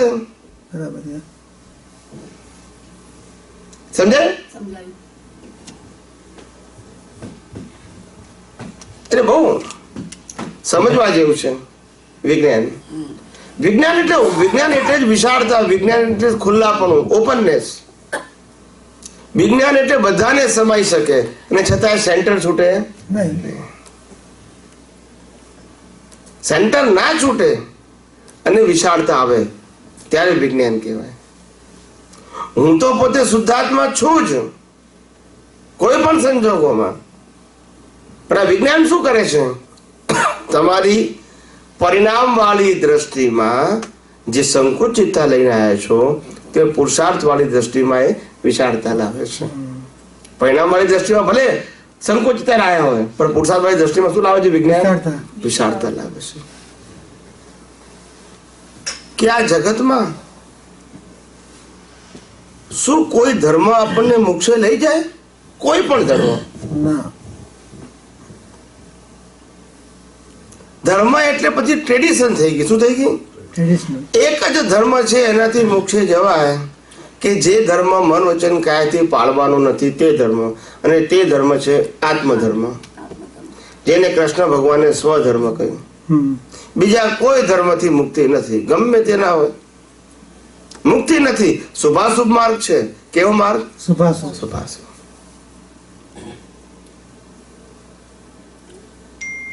મુક્તિ તો એક જ છે, આત્મધર્મ. હું કોણ છું તે. અને હવે આ જગતમાંથી છૂટવા માટે શું કરવાનું? તો કે નેચરલ લો, કુદરતી કાનૂન જાણો, એટલે આ જગત તમારે છૂટતું જાય. કારણ કુદરતી રચનાની અંદર કોઈ જવાબદાર જ નથી, બધાનો હિસાબ. સારું એટલે કે ખરાબ એટલે કુદરતી રચના. અવસ્થા માત્ર કુદરતી રચના છે. પછી કુદરતી રચનામાં સારું ખોટું હોય ના હોય. જેનું જેવું છે તેવું પરિણામ. હું શુદ્ધાત્મા છું ને આ સંયોગો છે. એ સંયોગોની અંદર મને કોઈ કરતા ના દેખાય, કોઈ જગ્યાએ મારી માલિકી ના થાય તો પતી ગયું, આપણે મુક્ત થઈ ગયા. એમાં ત્યાગ કરવાનું ક્યાં આવ્યું? એમાં ત્યાગ કરવાનું આવ્યું ક્યાં? ના આવી. પણ એ દ્રષ્ટિમાં હાજર નથી રહેતું ને. અભ્યાસ જ નથી ને. પણ તો કેવી રીતે અભ્યાસ કરવો શીખવાશે? એટલે ઉપયોગ કરીએ તો અભ્યાસ આવે. અભ્યાસ એમને કેવી રીતે થાય? નોલેજ અને અભ્યાસ વચ્ચે તો બહુ અંતર છે. અને અભ્યાસ કરવા માટે પ્રેક્ટિકલ વ્યક્તિ હોય તમારી સામે હાજર તો એ જીવતું એક્ઝામ્પલ કહેવાય, નહીં તો ડિફિકલ્ટ થઈ જાય. સજીવન મૂર્તિનું વેલ્યુ એટલા માટે જ છે એ પ્રેક્ટિકલ તમારી સામે હાજર હોય. જ્યારે સજીવન મૂર્તિ જાય પછી એનું નોલેજ થિયોરિટિકલ કહેવાય. ભલે રામ હોય, કૃષ્ણ હોય કે મહાવીર હોય, આજે એની વાણી થિયોરિટિકલ કહેવાય. શું કહેવાય? કારણ કે જીવતો હાજર નથી ને કહેનારો. આજે દાદા ભગવાન જીવતા નથી. મેં ચોખ્ખું જ કીધું કે અમારા ગયા પછી અમારી વાણી 2 આના ફળ નહીં આપે. અમારી પુસ્તકો ચોખ્ખું કીધું એમને, અમારી ચોપડીઓ 2 આના ચોપડીઓ 2 આની ફળ નહીં આપે. આ મોટા મોટા ફળ આ તો નહીં. સૂત્ર છે. સૂત્ર છે, સૂત્ર તો આપતો વાણીમાંથી કાઢ્યું ને. એને ખબર છે, પણ શ્રીમદ રાજચંદ્રે પણ સેમ કહ્યું. આટલા મોટા જ્ઞાની થઈ ગયા છતાં એમને ચોખ્ખું જ કીધું અમારે આ ગયા પછી સજીવન મૂર્તિને ખોળજો, અમારી ચોપડીઓમાંથી પડ્યા ના રહેજો, સ્વાધ્યાય તરીકે વાંચજો પણ ખોળજો સજીવન મૂર્તિ. એવું નહીં કે ના વાંચજો એટલે એકાંતિક નહીં, ખોળજો સજીવન મૂર્તિને, ત્યાં સુધી સ્વાધ્યાય તરીકે વાંચજો. શું કીધું? સ્વાધ્યાય તરીકે. દાદા ભગવાને કહેતા હતા ને કે આપતો વાણી સ્વાધ્યાય તરીકે વાંચજો તમે, એનો વાંધો નથી. પણ સજીવનને ખોળજો, તમને આગળ જવાનો રસ્તો બતાવે. પણ આપણે અત્યારે સજીવન જે દાદા મળી ગયા છે એને માટે તો વાંધો નહીં ને દાદા મળી ગયા છે એનો વાંધો નથી, પણ દાદા છે નહીં એનો વાંધો છે. પણ આપણી અંદર તો હાજર છે. દાદાએ જ્યારે જ્ઞાન આપ્યું ત્યારે દાદાએ જ્યારે જ્ઞાન આપ્યું ત્યારે દાદા હાજર હતા, પણ આજે એમની હાજરીમાં આપણે કામ કાઢી શક્યા નથી. એ આપણી ભૂલ છે. રામ મને મળ્યા હતા, હાજર હતા માટે મળેલા છે, એ વાત 100% સાચી. પણ આપણે રામને મળ્યા પછી રામ થઈ ના શક્યા ને, એ આપણી ભૂલ કરી કે નહીં? બોલતા નથી. હા હા હા કહું છું ને. આપણે કૃષ્ણ મળ્યા હતા, વાત સાચી ને, જ્ઞાન એને આપ્યું તે વાત સાચી, પણ આપણે કૃષ્ણ નથી શક્યા એ વાત સાચી ને. પણ દાદા તો પછી આપણે કૃષ્ણ એટલે જ્ઞાન કહું છું, રામ એટલે જ્ઞાન, દાદા એટલે જ્ઞાન. અંતે આપણે જે માટે ગયા હતા તે સ્વરૂપ આપણે નાચી શક્યા ને, એમને તો આપ્યું, પણ આપણે અનુભવી શક્યા નહીં. એ કોની કચાશ? આપણી કચાશ. આજે અવતારે, આજે જેમ જેમ આપણા અવતારો પસાર થાય છે એમ આગળ જ્ઞાની ખોળવા પડે છે. એનું કારણ છે કે આપણે જે આગળ જ્ઞાનીઓ મળી ગયા, પૂર્ણ પુરુષો મળી ગયા, કેવળ જ્ઞાનીઓ મળ્યા, તીર્થંકરો મળ્યા, વાસુદેવ મળ્યા આપણને બધાને, પણ આપણે તે પદ સુધી પહોંચી શક્યા નહીં અથવા તો સમજી શક્યા નહીં. એમાં એ શું કરે? પદે પહોંચી શક્યા નથી, પણ દાદાનું જ્ઞાન આપણને અંદર હાજર તો રહ્યા છે. આપણને હાજર તો રહે છે, દેખાય, આપણને દીદા સમજી થાય. જ્ઞાન હાજર રહે છે જુદી વસ્તુ છે. જ્ઞાન હાજર રહેવું અને આપણી દ્રષ્ટિમાં વિશાળતા હોવી બે જુદી વસ્તુ છે. વિશાળતા બરાબર. આપણી દ્રષ્ટિમાં હજુ એટલી બધી સંકોચ છે, તમે જોશો જ તમને ખ્યાલ આવશે. હા, એ સાચી વસ્તુ છે. વિશાળતા એટલે આપણે માનીએ છીએ જ્ઞાની પુરુષના જ્ઞાન થકી કે જીવ માત્રમાં શુદ્ધાત્મા છે, મનુષ્ય નહીં, પશુ પક્ષી પ્રાણી બધામાં શુદ્ધાત્મા છે, અને પ્રકૃતિ છે, કુદરતી રચના છે, છતાં મારી દ્રષ્ટિમાં ભાગલા કેમ છે? એ 5 આજ્ઞામાં ના રહે એવું કહેવાય. વિજ્ઞાન જ સમજ્યા નથી. 5 આજ્ઞાની તો વાત જ જવા દો. વિજ્ઞાન જ સમજ્યા નથી. 2 જ વસ્તુ છે, પ્રકૃતિ અને પરમાત્મા. બરાબર છે? બરાબર. જીવ માત્ર માટે. હવે મને પરમાત્મા દેખાય તો પ્રકૃતિ કોને આધીન છે? વ્યવસ્થિત આધીન. તો પછી મારી દ્રષ્ટિમાં ભાગલા કેમ? ના હોવા જોઈએ ભાગલા. ના સમજાય. ના ના સમજાઈ સમજાઈ ગયો. મને કોઈ જગ્યાએ પાર્ટીશન કેમ દેખાય છે એમ પૂછું છું. હોવું ના જોઈએ. મને દેખાય કે આ મુસલમાન છે, એની અંદર શુદ્ધાત્મા છે, એનો ધર્મ મુસલમાન છે, પણ મારી દ્રષ્ટિમાં કેમ ભાગલા પડે છે? એ કુદરતી રચના નહીં, એ ખોટો છે, એ નાનો છે, એવું મારે સમજવાની ક્યાં જરૂર છે? જે છે તે કુદરતી રચના, એટલે અંદર પરમાત્મા છે, તો પછી શું વાંધો છે? કશોય નહીં. આ તો હું ઊંચો ને તમે નીચો, મારો સાચો ને તમારો ખોટો, પછી શું થઈ ગયું? ભાગલા પડી ગયા. ભેગાઈ જાય. તમે દ્રષ્ટિ ટૂંકી કરી. દાદા ભગવાને આપેલી દ્રષ્ટિ ટૂંકી નથી, પણ તમે તમારી સમજણથી એને સમજ્યા, એમાં એમનો શું વાંક?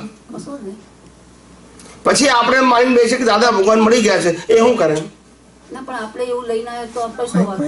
ચલો આપણે જે ભેદ પડી જાય છે પહેલા અનાદિકાળ જો આવેલો હોય, દાદાએ તો જ્ઞાન આપ્યું છતાંય કોઈક વખત ભેદ કોઈક વખત શું પડી જાય છે. પડી જાય તો એમાં આપણો શું વખત આપણે લઈને આવ્યા હતા એ ખુદ પ્રકૃતિ ના કહેવાય. આપણે લઈને આવેલા એ એક્શન નો વાંધો નથી. આપણે લઈને આવ્યા છે એમાં દ્રષ્ટિ આપણી એવી હોવી જોઈએ નહીં, તો તમારી પ્રગતિ થશે. ઉદય નો વાંધો નથી. પહેલા જ કીધું મેં, ઉદય માત્ર પરિણામ છે, પણ દ્રષ્ટિમાં હોવું જોઈએ નહીં. દ્રષ્ટિની વિશાળતા કરવાની છે. એક્શન તો આપણા હાથમાં છે જ નહીં, પછી કોઈના હાથમાં નથી. આપણને કુદરતી રચના સમજાવવું. મન વચન કાયની અવસ્થા માત્ર કુદરતી રચના છે, એ આપણે સમજાવવું જોઈએ, કોઈની પણ હોય. અને પરમાત્મા બીજું કશું છે? પ્રકૃતિ ને પરમાત્મા સીધું છે, તો પછી આટલા બધા પાર્ટીશનની ક્યાં જરૂર છે? મારો ધર્મ, મારો સંપ્રદાય, એવી જે આખી યુનિવર્સલ ટ્રુથને શા માટે આટલું સંકુચિત કરો છો? મારો કહેવાનો મતલબ, હું વારંવાર મારો સત્સંગમાં કહેવાનો પોઈન્ટ એટલું જ હોય છે કે તમે એમ બોલો કે આ સંઘનું નામ બોલો, તમે દાદા ભગવાન તરીકે વ્યક્તિનું નામ બોલો, એટલે તમે ઓટોમેટિક જ કુંડાળું કરી નાખ્યું. તમારે કરવું નથી, થઈ ગયું. તમે એમ બોલો કે દાદા ભગવાને આવું કીધું, બરાબર? કોઈ બહારની વ્યક્તિને એ શું કહે છે? મારા રામે આવું કીધું, અમારા કૃષ્ણે આવું કીધું, અમારા મહાવીરે આવું કીધું. આવું કેમ બોલવું પડ્યું એને? બીકોઝ યુ એન્ડ એ બંને કેવા છે? ખ્યાલ આવી ગયું શું કહું છું? તમે જયારે ટાઇટલનો ઉપયોગ કર્યો એટલે ઓપોઝ થાય, એ વ્યૂ પોઈન્ટ થઈ ગયો. એમનું જ્ઞાન વ્યૂ પોઈન્ટ નથી, તમે કરી નાખ્યું બોલીને. બરાબર. મારી વાત સમજાય છે? એને કરતા આપણે સાયન્સ કહીએ તો એમને સાયન્સ જ અનુભવમાં આવ્યો તો દાદા ભગવાનને અથવા જેટલા મુક્ત પુરુષોને જે પણ અનુભવ થયો અલ્ટિમેટ, અને જ્યાંથી મોક્ષે ગયા, એ બધાને આ કુદરતી રચનાનો જ સૈદ્ધાંતિક અનુભવ થયો હતો, જેથી એ લોકો નિષ્પક્ષપાતી થઈ ગયા. કુદરતી રચના. આપણે કુદરતી રચના દેખાતી નથી, આપણને કૃત્રિમ રચના દેખાય છે. કૃત્રિમ રચના એટલે ઉદય કર્મ વાળા ભાગને આજે આપણે એની સ્વતંત્રતા માનીએ છીએ. ત્યાં રામ વાળા જુદા, કૃષ્ણ વાળા જુદા, મહાવીર વાળા જુદા, શિવ વાળા જુદા, સ્વામી વાળા જુદા, અને અમે જુદા. આપણે પોતે જ સાયન્ટિફિક બ્રોડ વિઝનને પાર્ટીશન બનાવી નાખ્યું. શું કરી નાખ્યું? પછી કે હવે મારી મુક્તિ થશે કે નહીં? કેવી રીતે થાય? સમજાય છે? અમને તો ખબર છે કે અમારે બહુ માર ખાવો પડે, અમને ખબર જ છે. ખ્યાલ આવ્યો?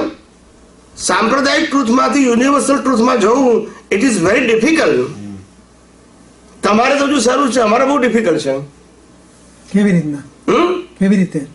કારણ કે જ્યાં જઈએ ત્યાં સંપ્રદાય પેલું આગળ ધરવાનું કે શું કે ખ્યાલ આવી ગયો? વ્યક્તિ આગળ રાખો, પછી આગળ તમે પાછળ ચાલો. ખ્યાલ આવ્યો?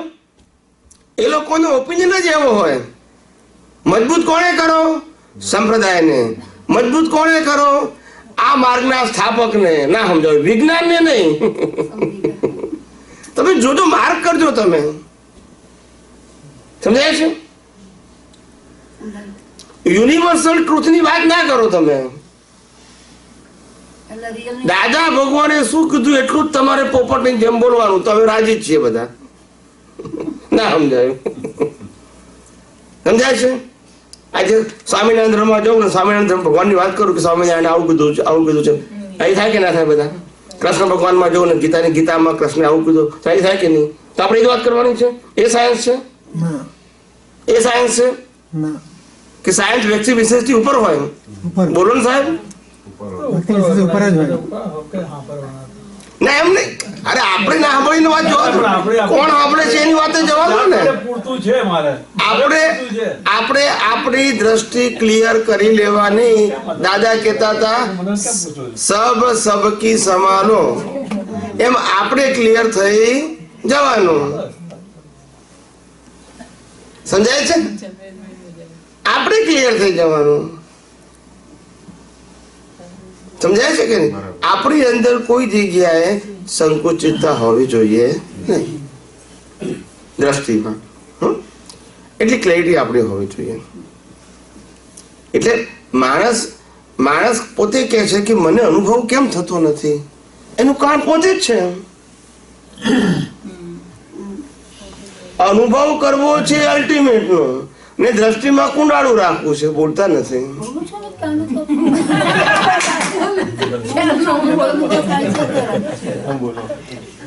દ્રષ્ટિમાં કુંડાળું રાખવું છે ને અનુભવ કરવો છે. કેવી રીતે થાય? કેવી રીતે થાય? આજે જ્ઞાન એટલી મોટી વસ્તુ છે સાહેબ. શબ્દો દ્વારા તો ખાલી વ્યક્ત કરવાનું છે. શું કરવાનું છે? અને શબ્દો દ્વારા જ્યારે વિજ્ઞાન વ્યક્ત થાય ત્યારે સ્વાભાવિક છે એની મર્યાદા હોય, કારણ કે શબ્દ માત્ર સાપેક્ષ હોય, નિરપેક્ષ ના હોય. રામ બોલે, કૃષ્ણ બોલે, મહાવીર બોલે, ગમે તે બોલે, શબ્દ હંમેશા સાપેક્ષ હોય, નિરપેક્ષ ના હોય. હવે સાપેક્ષ શબ્દનો કોઈ પણ વ્યક્તિ એનો અર્થ પોતાની ભાષામાં કરી શકે. સમજાય છે? નિરપેક્ષ તો બોલાય નહીં. નિરપેક્ષ કેવી રીતે બોલી શકો? કેવી રીતે બોલી શકો? એટલે જ્ઞાની પુરુષે કહેલી વાતો જે સાયન્સ હતું, એ સાયન્સને જયારે એમને એક્સપ્લેન કર્યું ને, ત્યારે લોકો એક્સપ્લેનેશન પકડી લીધું, સાયન્સને ભૂલી ગયા. શું કીધું? એક્સપ્લેનેશન એટલે વાતને સમજાવવા માટેનો સપોર્ટ આપ્યો, એ સપોર્ટ પકડી લીધો એમને, ને સાયન્સ ભૂલી ગયા.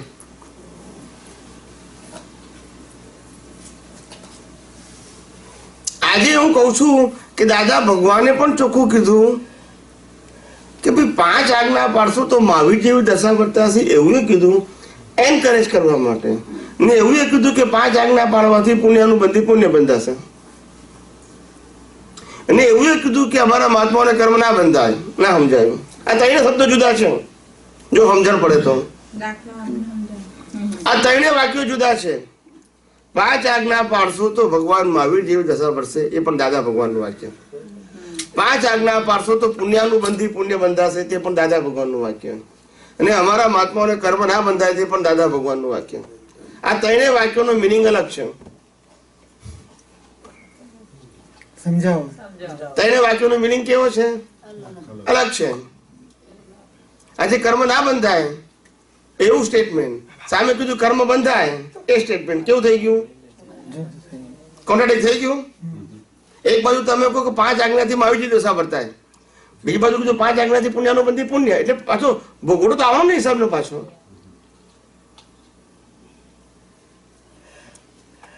સમજાયું કે નહીં? કેટલી વિશાળતામાંથી. હવે જ્ઞાની પુરુષે જે આ વાક્યો બોલેલા છે એ ખોટા નથી બોલ્યા, એ સાચા બોલ્યા છે. એ જે સંજોગ આવ્યો એમાં એ વ્યક્તિને સમજાવવા પૂરતા બોલ્યા છે. યુનિવર્સલ ટ્રુથ ખોટું નથી કર્યું.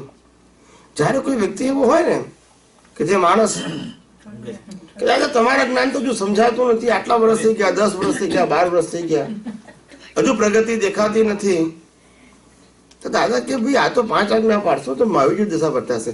એને એન્કરેજ કરવા માટે બોલ્યા છે. શેના માટે બોલ્યા? હા, કોઈ જૈન ભાઈ હોય એને કે દાદા 15 વર્ષ થયા હજુ જ્ઞાન લીધે, હજુ એવું કોઈ વિશિષ્ટ અનુભવ થયો નથી, તો દાદા એને એન્કરેજ કરવા માટે કે ભાઈ જો આ વિજ્ઞાન જેમ છે તેમ તું ફોલો કરીશ આજ્ઞા ધર્મ તો તને મહાવીર દશા ભરશે. ખ્યાલ આવ્યો? એને એન્કરેજ કરવા માટે કીધું છે.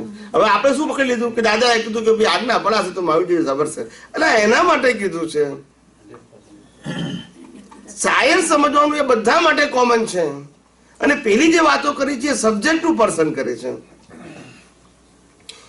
જે માણસ તટસ્થ હોય, એક ભાઈએ પૂછ્યું કે દાદા પુરુષાર્થ કરીએ તો બીજ ના પડે? શું કીધું? પુરુષાર્થ અને બીજ એક પેરેલલ છે, કોન્ટ્રાડિક્શન.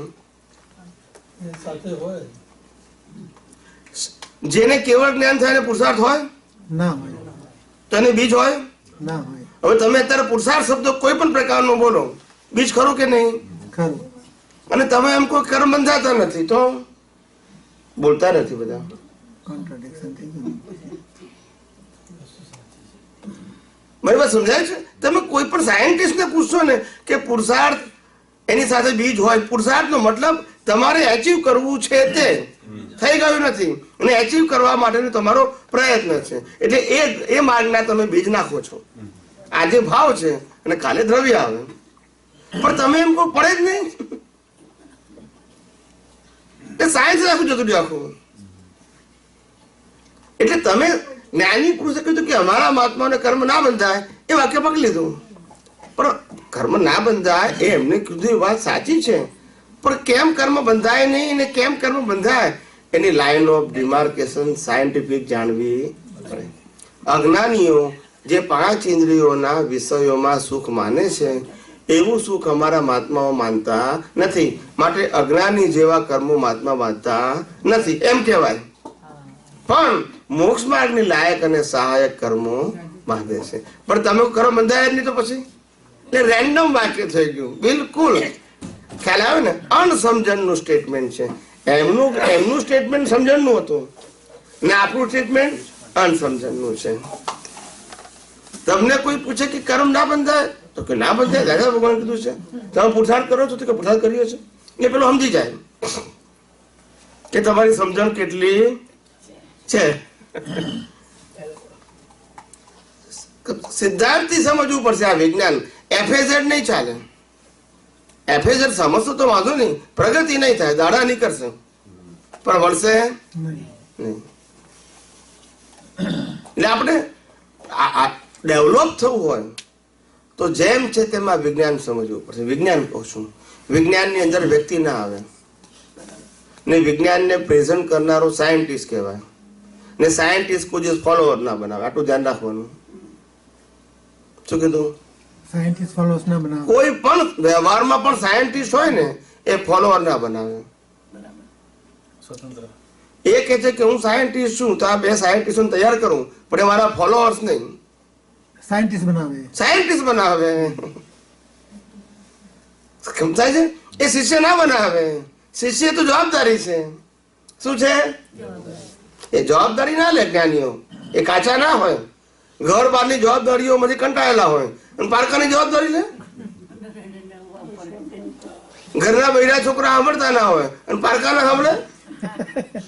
આવી જવાબદારી લે. જ્ઞાની કાચા હોય એ તો માર્ગદર્શક હોય, એ તમારા માલિક ના થાય કોઈ દિવસ. આ સમજવા જેવું હતું. એ તો સાયન્ટિસ્ટ ચાલ્યા ગયા વિજ્ઞાન આપીને, પણ આપણે એમના સાયન્સ ને આખું થિયરીમાં લઈ ગયા. શેમાં લઈ ગયા? થિયરીમાં. એમાં જ્ઞાની શું કરે? એમને તો બહુ સાયન્સ આપેલું છે. શ્રીમદ રાજચંદ્રનું વાક્ય વારંવાર બોલતા હતા, ગચ્છમતની કલ્પના તે નહીં સદવ્યવહાર. શું કીધું?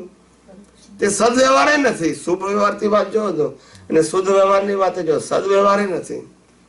ઉલટી આ તો તે નહીં સદવ્યવહાર એટલે કે આ તો કટ્ટરતાનો માર્ગ થઈ ગયો પાછો. ને કટ્ટરતાનો માર્ગ કેવો હોય? રાજદ્વેષ વગરનો હોય તો પછી મારું ને તારું થઈ ગયું એટલે શું થઈ ગયું? અત્યારે હું જોશું આ 14મી આપવાણીમાં 5મા ભાગમાં છે પેલું જે દાદા કે જ્ઞાન આપીએ છીએ કલાકમાં, તો કહે છે કારણ મોક્ષ આપીએ છીએ અને પછી એવું કહે છે કે તમે આજ્ઞામાં નહીં રહેશો તો જ્ઞાન ઉડી જશે. પછી પ્રશ્ન કરતા પૂછે છે કે તો પછી કેટલા અવતાર જાય? એટલે એમને દાદા એવું કહ્યું કે આજ્ઞા પાડી હોય, આજ્ઞા ના પાડી તો 5000 અવતાર જાય. જ્ઞાન લીધા પછીની વાત કરીશું. પાછા બધા સાંભળજો. પાછા બધા આ જ્ઞાન લીધા પછી 5000 દાદા બોલ્યા છે. એટલે પેલો 14 બહુની વાત કરી, પણ તમે કોઈ વ્યક્તિને જોઈને કહ્યું. પણ અમે તો ચોખ્ખું કીધેલું જ છે. અમારે તો સવાલ નથી. જેને શબ્દ જ્ઞાન ઉપર જ શ્રદ્ધા બેઠી છે એના માટે છે. અમારે તો આ શબ્દ જ્ઞાનની આ જરૂર નથી. અમે તો કહી ચૂકેલા છે. પણ જેને શબ્દોની પકડ છે કે દાદા એવું કીધું એ જ અમારા માટે બરાબર છે. મહાવીર સુકુજન સાથે લેવા દેવા નથી. સમજ્યા? એના માટેની વાત છે. નવમી આપણને પણ કહ્યું છે કે જો આજ્ઞામાં નહીં રહો તો જ્ઞાન ઉડી જશે. ઉડી જશે ના, આમાં એમ નહીં. ઉડી જશે તો ઠીક છે. પાછું આપણે શું ટેવા જ્ઞાન આપીએ એ તો ઉડી ભલે જાય તો પાછું એની મેં આવશે પાછું. પણ આમાં 5000 વર્ષ થાય એવું લખ્યું છે. એમ દાદા ભગવાન 15 અવતાર દાદા શું કીધું છે કે આજ્ઞા પાડશે એના માટે 15 અવતાર છે. હા, પણ એ તો બધા એવું માને કે વધારે 15 અવતાર. એવું નથી કીધું. આજ્ઞા એવું કીધું નથી, એવું નહીં, પણ એવું માને છે એનું શું? જેવી આજ્ઞા પાડે 15 જાગ્રત.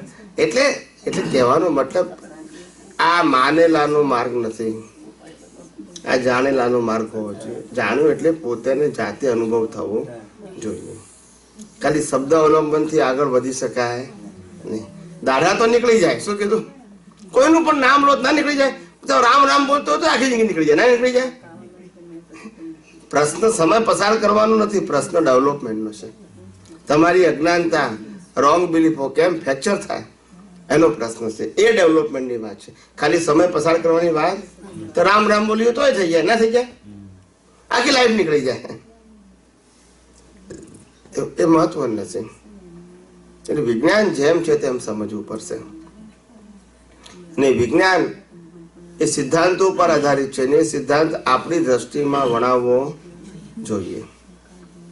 ત્યારે નિષ્પક્ષપાતી દ્રષ્ટિ ઉત્પન્ન થાય, અને નિષ્પક્ષપાતી દ્રષ્ટિ એ જ વિતરાગોનો માર્ગ. નિષ્પક્ષપાતી દ્રષ્ટિએ જ વિતરાગોનો માર્ગ. એકવાર દાદા ભગવાને કહ્યું, નટુ કાકા પૂછ્યો પ્રશ્ન કે દાદા તમારી વાતો બધા ક્યાં સ્વીકારે છે? શું કીધું? તમારી વાતો શરૂઆતમાં તો મોટા મોટા કાગળ આવતા હતા, બધા ધર્મોમાંથી કાગળ આવ્યા છે, જૈન ધર્મમાંથી સૌથી વધારે આવ્યા છે. અમારો ધર્મ તમે અભરાયો, અમારા મંત્ર તમે અભરાયા.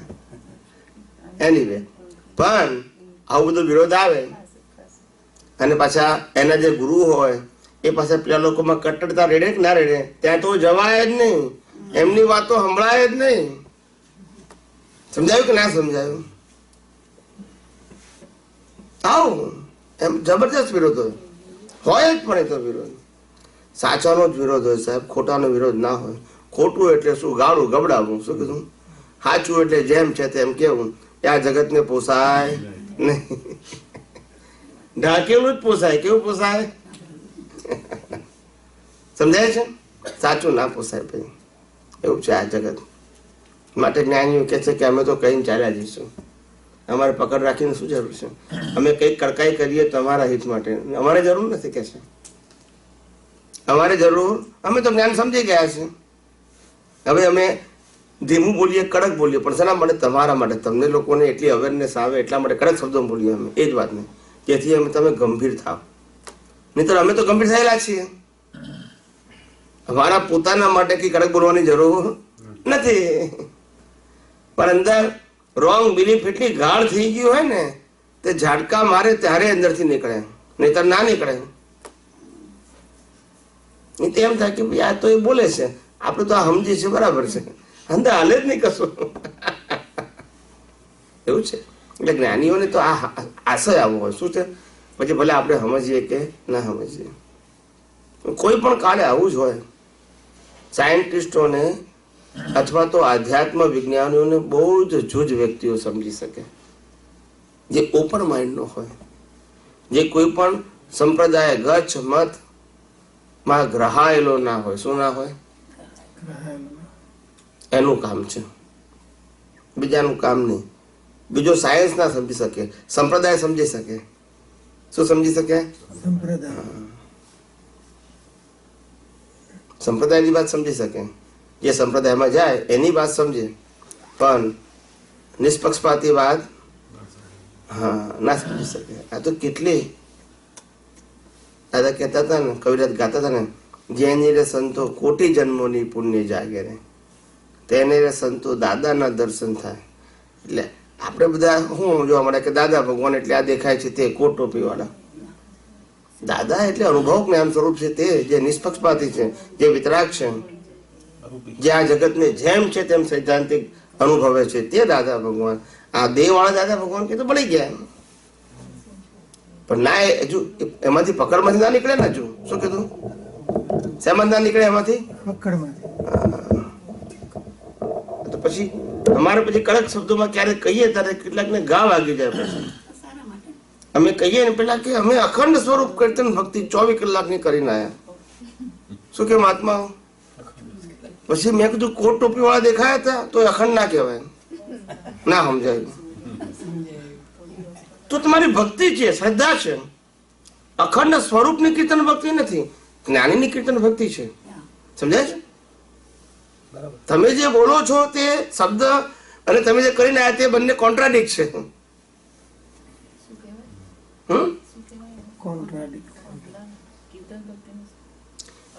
જ્ઞાનીની સ્વરૂપ ભક્તિ કરી એમ કહેવાય. જ્યાં સુધી આપણને આકાર સ્વરૂપે જ દેખીને ભક્તિ કરીએ છીએ તો આકાર તો જ્ઞાનીનો હોય. દાદા ભગવાનનો તો આકાર જ નિરાકાર હતા. એટલે જ્ઞાનીની ભક્તિ કરી કહો તો સાચું છે, ખોટું નથી. તમને શ્રદ્ધા હોય, કોઈને રામમાં હોય, કૃષ્ણમાં હોય, મહાવીરમાં હોય, એમ દાદા ભગવાન એટલે કે એમ પટેલમાં જ્ઞાનીમાં હોય તો વાંધો નથી એમ. પણ એ અખંડ સ્વરૂપ કીર્તન ભક્તિ ના કહેવાય, પણ એ જ્ઞાની નહીં કહેવાય. કોને કહેવાય? જ્ઞાની એટલે એમ પટેલ. ના, સ્વરૂપની કીર્તન ભક્તિમાં તો આવે જ નહીં ને, આકાર જ ના હોય ને. આકાર ના હોય, રૂપ ના હોય, રંગ ના હોય, ગંધ ના હોય, સ્પર્શ ના હોય. તમને જે આ દેખાય છે એ તમારા માટે અત્યારે આત્મા સ્વરૂપે જ ગણવાના, પછી ધીમે ધીમે પ્રેક્ટિસ પડતી જશે એમ એમ તમને એ વાત કયા સંદર્ભમાં કહું એ વાત તમને હું કહું છું, એ જ વાત તમને હું કહું છું. તમે જે પૂછીએ આ વાત ભૂતકાળમાં કીધેલી છે. આ કેવી વાત છે કે જ્ઞાની આપણને શું કીધું શરૂઆતમાં કે તમે નવા આયા તો તમે નિરાકારની ભક્તિ કેવી રીતે કરશો, ગુણોની ભજના કેવી રીતે કરશો?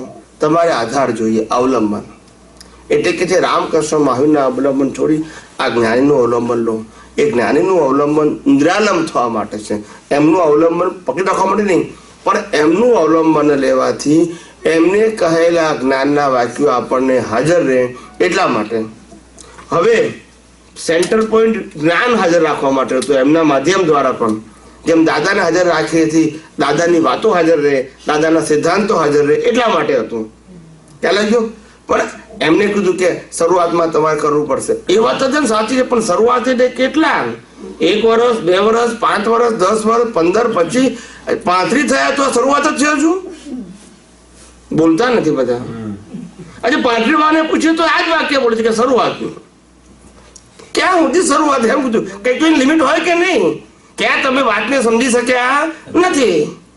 શરૂઆતનો મતલબ થાય કે શરૂઆતની અંદર તમને સીધી આ વિતરાગતાની નિરાલંબની વાતો તમને એકદમ સેટ ના થાય, કારણ કે તમે આધારથી ટેવાયેલા છો. વાત સાચી છે. એટલે કે જ્ઞાનીનો આધાર પણ પાછો જ્ઞાન માટે જ લેવાનો છે, આકાર માટે નહીં. હું દાદા ભગવાન એટલા માટે યાદ કરું કે દાદા ભગવાને કહેલી સિદ્ધાંતની વાતો મને યાદ રહે. હું વીર ભગતસિંહને એટલા માટે યાદ કરું કે દેશની આઝાદીની જરૂર જે હતું એ મને યાદ આવે એટલા માટે, નહીં કે એનો આકાર યાદ આવે એના માટે. હું ગાંધીજીને એટલા માટે યાદ કરું કે ગાંધીજી અહિંસાથી લડ્યા એને યાદ કરવા માટે, નહીં કે ગાંધીજીના આકારને. એમ રાઈટ ઓર રોંગ? તો દાદા ભગવાનને આપણે ક્યાંથી યાદ કરવાના? આકાર માટે. હવે જો આપણે આકારથી બહાર ના ખસીએ તો 35 વર્ષે 40 વર્ષે આપણે એમ કહીએ કે હજુ શરૂઆત જ છે. તો આવા તો કેટલા અવતાર છે શરૂઆતમાં જ આપણે પોતે એમાંથી બહાર નીકળવું પડશે. ઇન્ડિવિજ્યુઅલ મેટર છે, સામૂહિક મેટર. મેં કેટલાય કેટલી વખત કીધું કે મુક્તિનો માર્ગ એ વ્યક્તિગત માર્ગ છે, સામૂહિક માર્ગ નથી. સામૂહમાં જનરલ વાતો હોય, વ્યક્તિગત મારે જે પુરુષાર્થ કરવો હોય તે હું કરી શકું. સૌમાં તો મર્યાદા હોય, દરેકની સમજણની શું હોય? મર્યાદા હોય. પણ મારે વ્યક્તિગત રીતે આગળ વધવું હોય તો હું વધી શકું, કારણ કે આંતરિક વસ્તુ છે, બાહ્ય વસ્તુ નથી. સમજાય છે મારી વાત? હવે તમારે જે અંદર રાખવાનું છે એ અમારે બહાર બોલવાનું. એટલે શું થાય પછી? હવે સમજી ગયા કે નહીં? શરૂઆતમાં તો અમે જયારે બોલતા હતા કે મન, વચન, કાયા એ કર્મ ભોગવવાનું સાધન જ છે, એવું બોલતા હતા તો કેટલાને વાંધો પડી ગયો કે પુરુષાર્થ જ નહીં કરવાનો અમારે. સમજાય છે? મન, વચન, કાયા એ કર્મ ભોગવવાનું સાધન માત્ર છે, એ પુરુષાર્થ કરવાનું સાધન ન હોય. આવું બોલીએ તો કેટલાયને વાંધો પડી ગયા શરૂઆતમાં. ધીમે પછી સમજાય. મેં કીધું જુઓ, આ વાત વ્યક્તિ વિશેષ તરીકે ના લેશો. This is a universal truth. આ કુદરતનો કાનૂન છે કે મન, વચન, કાયા પરિણામ ભોગવવા માટે છે, અને કુદરત આપણને આ બોડી આપે છે પરિણામ ભોગવવા માટે. માનવીય કર્મ કર્યા હશે તો મનુષ્યનું બોડી આપશે, રાક્ષસી કર્મો કર્યા હશે તો નરગતનું બોડી આપશે, પાશવી કર્મ કર્યા હશે તો પશુઓનું બોડી આપશે, અને સુપર હ્યુમન નેચર હશે તો દેવલોકનું બોડી આપશે. બોડી કર્મ ભોગવવા માટે આપે છે, આપણી ચોઈસ નથી.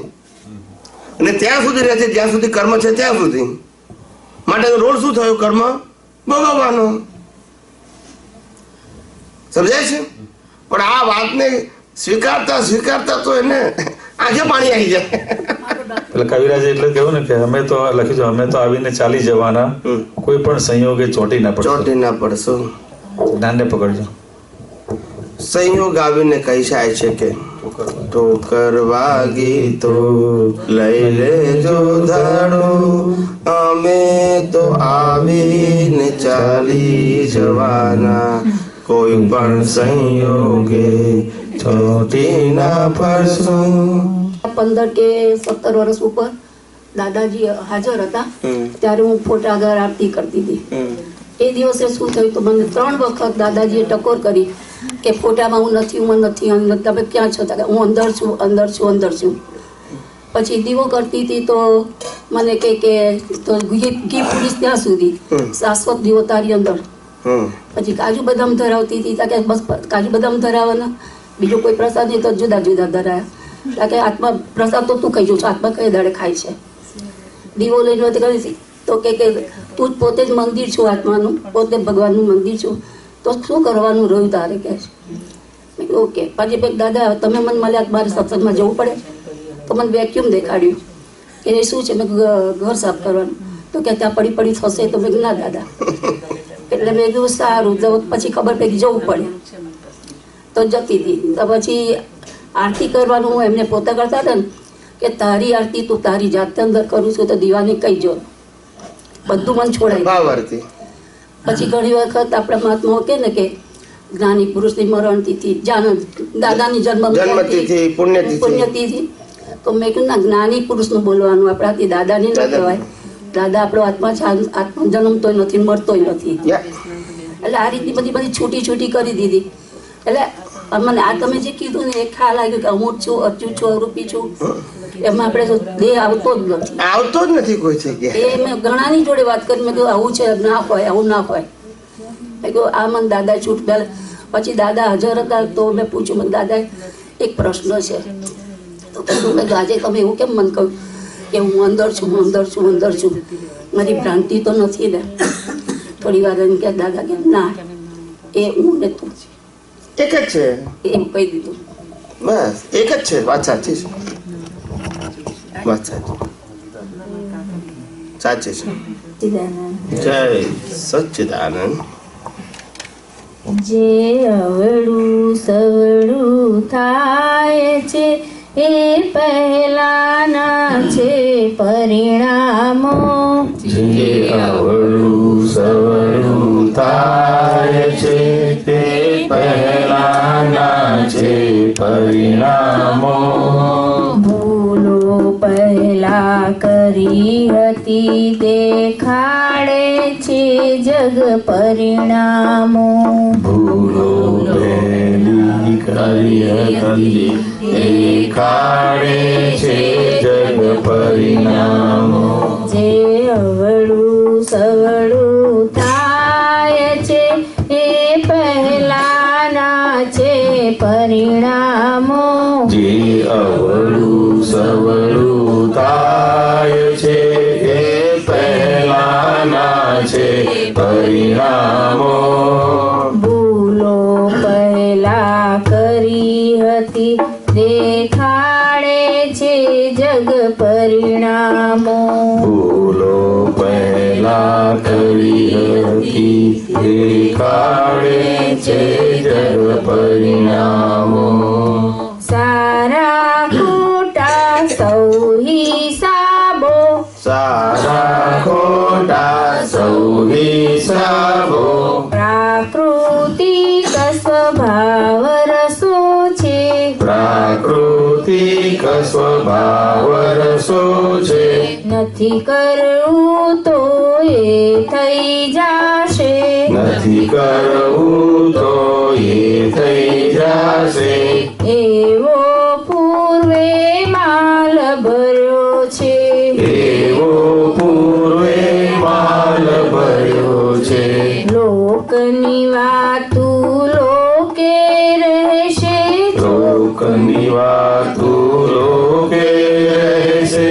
જો આત્મા શુદ્ધ સમજાણો, જો આત્મા શુદ્ધ સમજાણો. કોઈને દુઃખદાયી વર્તન પર, કોઈને દુઃખદાયી વર્તન પર પ્રતિક્રમણથી દો પરિણામો. પ્રતિક્રમણથી જો પરિણામો. જે અવળું સવળું થાય છે પહેલાના છે પરિણામો. જે અવળું સવળું થાય છે એ પહેલાના છે પરિણામો. ભૂલો પહેલા કરી હતી દેખાડે છે જગ પરિણામો. ભૂલો પહેલા નથી દેખાડે છે જગ પરિણામો. હિત કર મિત કર પ્રીત કર વાણી, હિત કર મિત કર પ્રીત કર વાણી, લાગે છે જગને મીઠી, લાગે છે જગને મીઠી. સાથે આપણી ચોખ્ખી દાનત, સાથે આપણી ચોખ્ખી દાનત, તો જ શકાય જગત જીતી, તો જ શકાય જગત જીતી. સૌને ફીટ થઈ તે સમજણ, સૌને પીઠ થઈ તે સમજણ, બાકી ના કઉદામો, બાકી નાક ઉદામો. અથડામણ છે અણ સમજણથી, અથડામણ છે અણ સમજણથી, મૂળમાં ટકરાણો, મૂળમાં અહમ ટકરાણો. અનફીટ ભૂતગલ પગલ કચરો, અનફીટ ભૂતગલ ભજલ ને કચરો, એક દિસડીને બળવાનું, એક દિસડીને બળવાનું. કેવળ આત્મા ન્યારો ચોખ્ખો, કેવળ આત્મા ન્યારો ચોખ્ખો, તેમાં સ્થિર થઈ ઠરવાનું, તેમાં સ્થિર થઈ ઠરવાનું. પોતાને જો જાતને જાળવ, પોતાને જો જાતને જાળવ, સરળ થતા સુખ પરિણામો, સરળ થતા સુખ પરિણામો. આપણે જગને ગમતા થઈએ, આપણે જગને ગમતા થઈએ, માનવ થઈ જીવી જાણો, માનવ થઈ જીવી જાણો. પોતાને જો જાતને જાળવ, પોતાને જો જાતને જાળવ, સરળ થતા સુખ પરિણામો, સરળ થતા સુખ પરિણામો. આપણે જગને ગમતા થઈએ, આપણે જગને ગમતા થઈએ, માનવ થઈ જીવી જાણો, માનવ થઈ જીવી જાણો. ઉલટે સીધે જાય ગુચાઈ, ઉલટે સીધે જાય ગુચાઈ, તે કઈ આપણું સ્વરૂપ નો એ કઈ આપણું સ્વરૂપ નોય. 24 તીર્થંકરનું હૃદયું, 24 તીર્થંકરનું હૃદયું, વ્યવસ્થિત જો દાદામોએ, વ્યવસ્થિત જો દાદા મોએ. જે અવળું સવળું થાય છે એ પહેલાના છે પરિણામો, જે અવળું સવળું થાય છે એ પહેલાના છે પરિણામો. ભૂલો પહેલા કરી હતી દેખાડે છે જગ પરિણામો, ભૂલો પહેલા કરી હતી દેખાડે છે જગ પરિણામો. જય સચિદાનંદ. જો આમાં લખ્યું છે આ સમજવાનું છે આપણે. હિત કર મિત કર પ્રીત કર વાણી, લાગે છે જગને મીઠી. ફેરથી બોલું છું.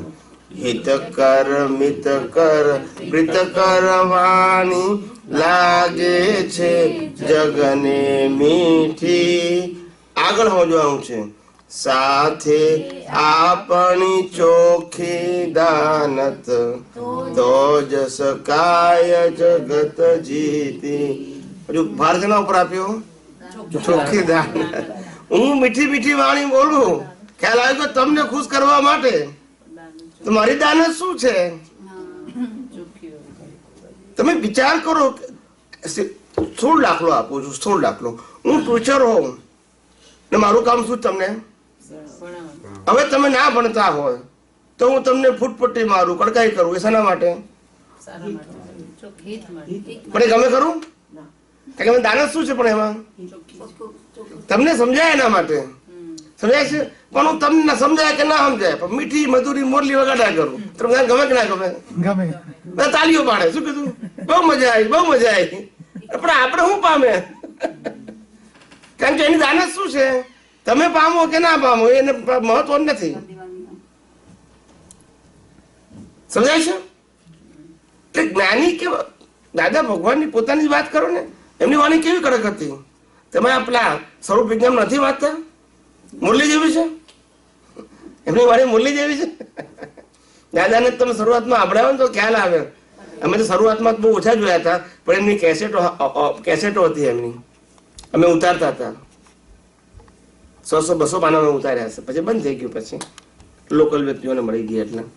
પણ એમાં જે કડક વાણી તમે સાંભળી હોય ને, માથાના વાળ અદ્ધર થઈ જાય. સમજાય છે? એટલી સ્ટ્રોંગ વાણી બોલે. હે છેલ્લે અહીંયા આવ્યા તારો તો એમની હેલ્થ જ ક્યાં સારી હતી. ફિઝિકલી ફિટનેસ જ સારી નથી એમની. છેલ્લે તો બિલકુલ એમનું લોહી બધું નીકળી ગયેલું અને અશક્ત થઈ ગયેલા. અને પછી જીભમાં અહીંથી એક્સિડન્ટ થયો ત્યારે 16 ટાંકા આવ્યા હતા જીભ ઉપર. ખવાતું નતું, અશક્તિ. પછી ક્યાંથી તાકાત? ફિઝિકલ તાકાત જ નથી રહી એમનામાં. આ છેલ્લે 87માં આવ્યા એ તો અમને બધાને તો આશ્ચર્ય લાગતું હતું કે દાદા અમેરિકા જશે આ નળીઓ મૂકી. તમને યાદ હોય તો જે છેલ્લે હતા એને વિચાર કરો. એ કન્ડિશનમાં આટલું એ વખતે ફ્લાઇટોના અવર્સ પણ કેટલા લાંબા હતા તમને ખબર છે? 24 કલાક, 28 કલાકની જર્ની થતી હતી એ વખતે. સમજાય છે? એટલે પણ એ કન્ડિશનમાં દાદા આટલું આવ્યા. છેલ્લી એમને પ્રોમિસ કરી હતી કે 5 વર્ષ આવીશું. તે 5 વર્ષ આવ્યા. છેલ્લી ટ્રીપ 87.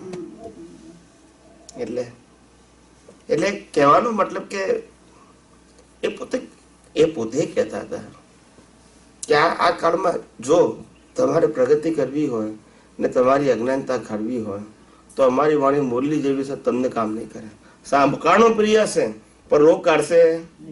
દવા તો કરવી જ જોઈએ, રોગ કાઢે. શું કીધું? મીઠી દવા રોગ ના કાઢે. જીભને તો ગમે. શું કીધું? પણ રોગ કાઢે. તો મહત્વની વસ્તુ રોગ કાઢે એ છે કે ટેસ્ટ જોવાનો છે? રોગ કાઢે. તો આપણું અજ્ઞાન કાઢે મહત્વનું છે કે મુરલી વગાડે મહત્વનું છે? રોંગ બિલીફો ફ્રેક્ચર થવી જોઈએ તો આપણું કામ થાય. અને આપણને સમજાય એ ભાષામાં. કઈ ભાષામાં? આપણને સમજાય ભાષામાં. જ્ઞાનીની વાણી સમજાય જ આપણામાં ઉપરનેસ હોય તો. પણ આપણે એને આપણી સંકુચિત થતી પછી લોક વચ્ચે જઈ અને એને શું કરાવીએ છીએ? ક્રિયાકાંડ બનાવી નાખીએ છીએ. દાદા એ કીધું આમ કરવાનું, આમ નહીં કરવાનું. આખો શ્રદ્ધાનો વિષય થઈ ગયો. શું થઈ ગયો? હે અંતર્યામી પરમાત્મા, હે અંતર્યામી પરમાત્મા, આપ દરેક જીવ માત્રમાં બિરાજમાન છો. આપ દરેક જીવ માત્રમાં બિરાજમાન છો. તેમજ મારામાં પણ બિરાજેલા છો. તેમજ મારામાં પણ બિરાજેલા છો. આપનું સ્વરૂપ, આપનું સ્વરૂપ તે જ મારું સ્વરૂપ છે. તે જ મારું સ્વરૂપ છે. મારું સ્વરૂપ મારું સ્વરૂપ શુદ્ધ આત્મા છે. શુદ્ધ આત્મા છે. હે શુદ્ધાત્મા ભગવાન, હે શુદ્ધાત્મા ભગવાન, હું આપને અભેદ ભાવે હું આપને અભેદ ભાવે અત્યંત ભક્તિપૂર્વક અત્યંત ભક્તિપૂર્વક નમસ્કાર કરું છું. નમસ્કાર કરું છું. અજ્ઞાનતાએ કરીને, અજ્ઞાનતાએ કરીને, અજાગૃતિએ કરીને, અજાગૃતિએ કરીને મારાથી જે કંઈ પણ દોષો થયા છે મારાથી જે કંઈ પણ દોષો થયા છે અને થાય છે અને થાય છે તે સર્વ દોષોને તે સર્વ દોષોને આપની સમક્ષ આપની સમક્ષ જાહેર કરું છું. જાહેર કરું છું. તેનો હૃદયપૂર્વક તેનો હૃદયપૂર્વક ખૂબ પસ્તાવો કરું છું ખૂબ પસ્તાવો કરું છું અને આપની પાસે અને આપની પાસે ક્ષમા પ્રાર્થું છું. ક્ષમા પ્રાર્થું છું. હે પ્રભુ, હે પ્રભુ, મને ક્ષમા કરો, ક્ષમા કરો, ક્ષમા કરો. મને ક્ષમા કરો, ક્ષમા કરો, ક્ષમા કરો. અને ફરીથી આવા દોષો અને ફરીથી આવા દોષો ક્યારે પણ ન કરું ક્યારે પણ ન કરું એવી આપ મને શક્તિ આપો. એવી આપ મને શક્તિ આપો. હે શુદ્ધાત્મા ભગવાન, હે શુદ્ધાત્મા ભગવાન, આપ એવી કૃપા કરો કે આપ એવી કૃપા કરો કે અમને ભેદભાવ છૂટી જાય અમને ભેદભાવ છૂટી જાય અને અભેદ સ્વરૂપ પ્રાપ્ત થાય. અને અભેદ સ્વરૂપ પ્રાપ્ત થાય. અમે તમારામાં અમે તમારામાં અભેદ સ્વરૂપે અભેદ સ્વરૂપે તન્મયાકાર રહીએ. તન્મયાકાર રહીએ. જય સચ્ચિદાનંદ, જય સચ્ચિદાનંદ, જય સચ્ચિદાનંદ, જય સચ્ચિદાનંદ, જય સચ્ચિદાનંદ. જય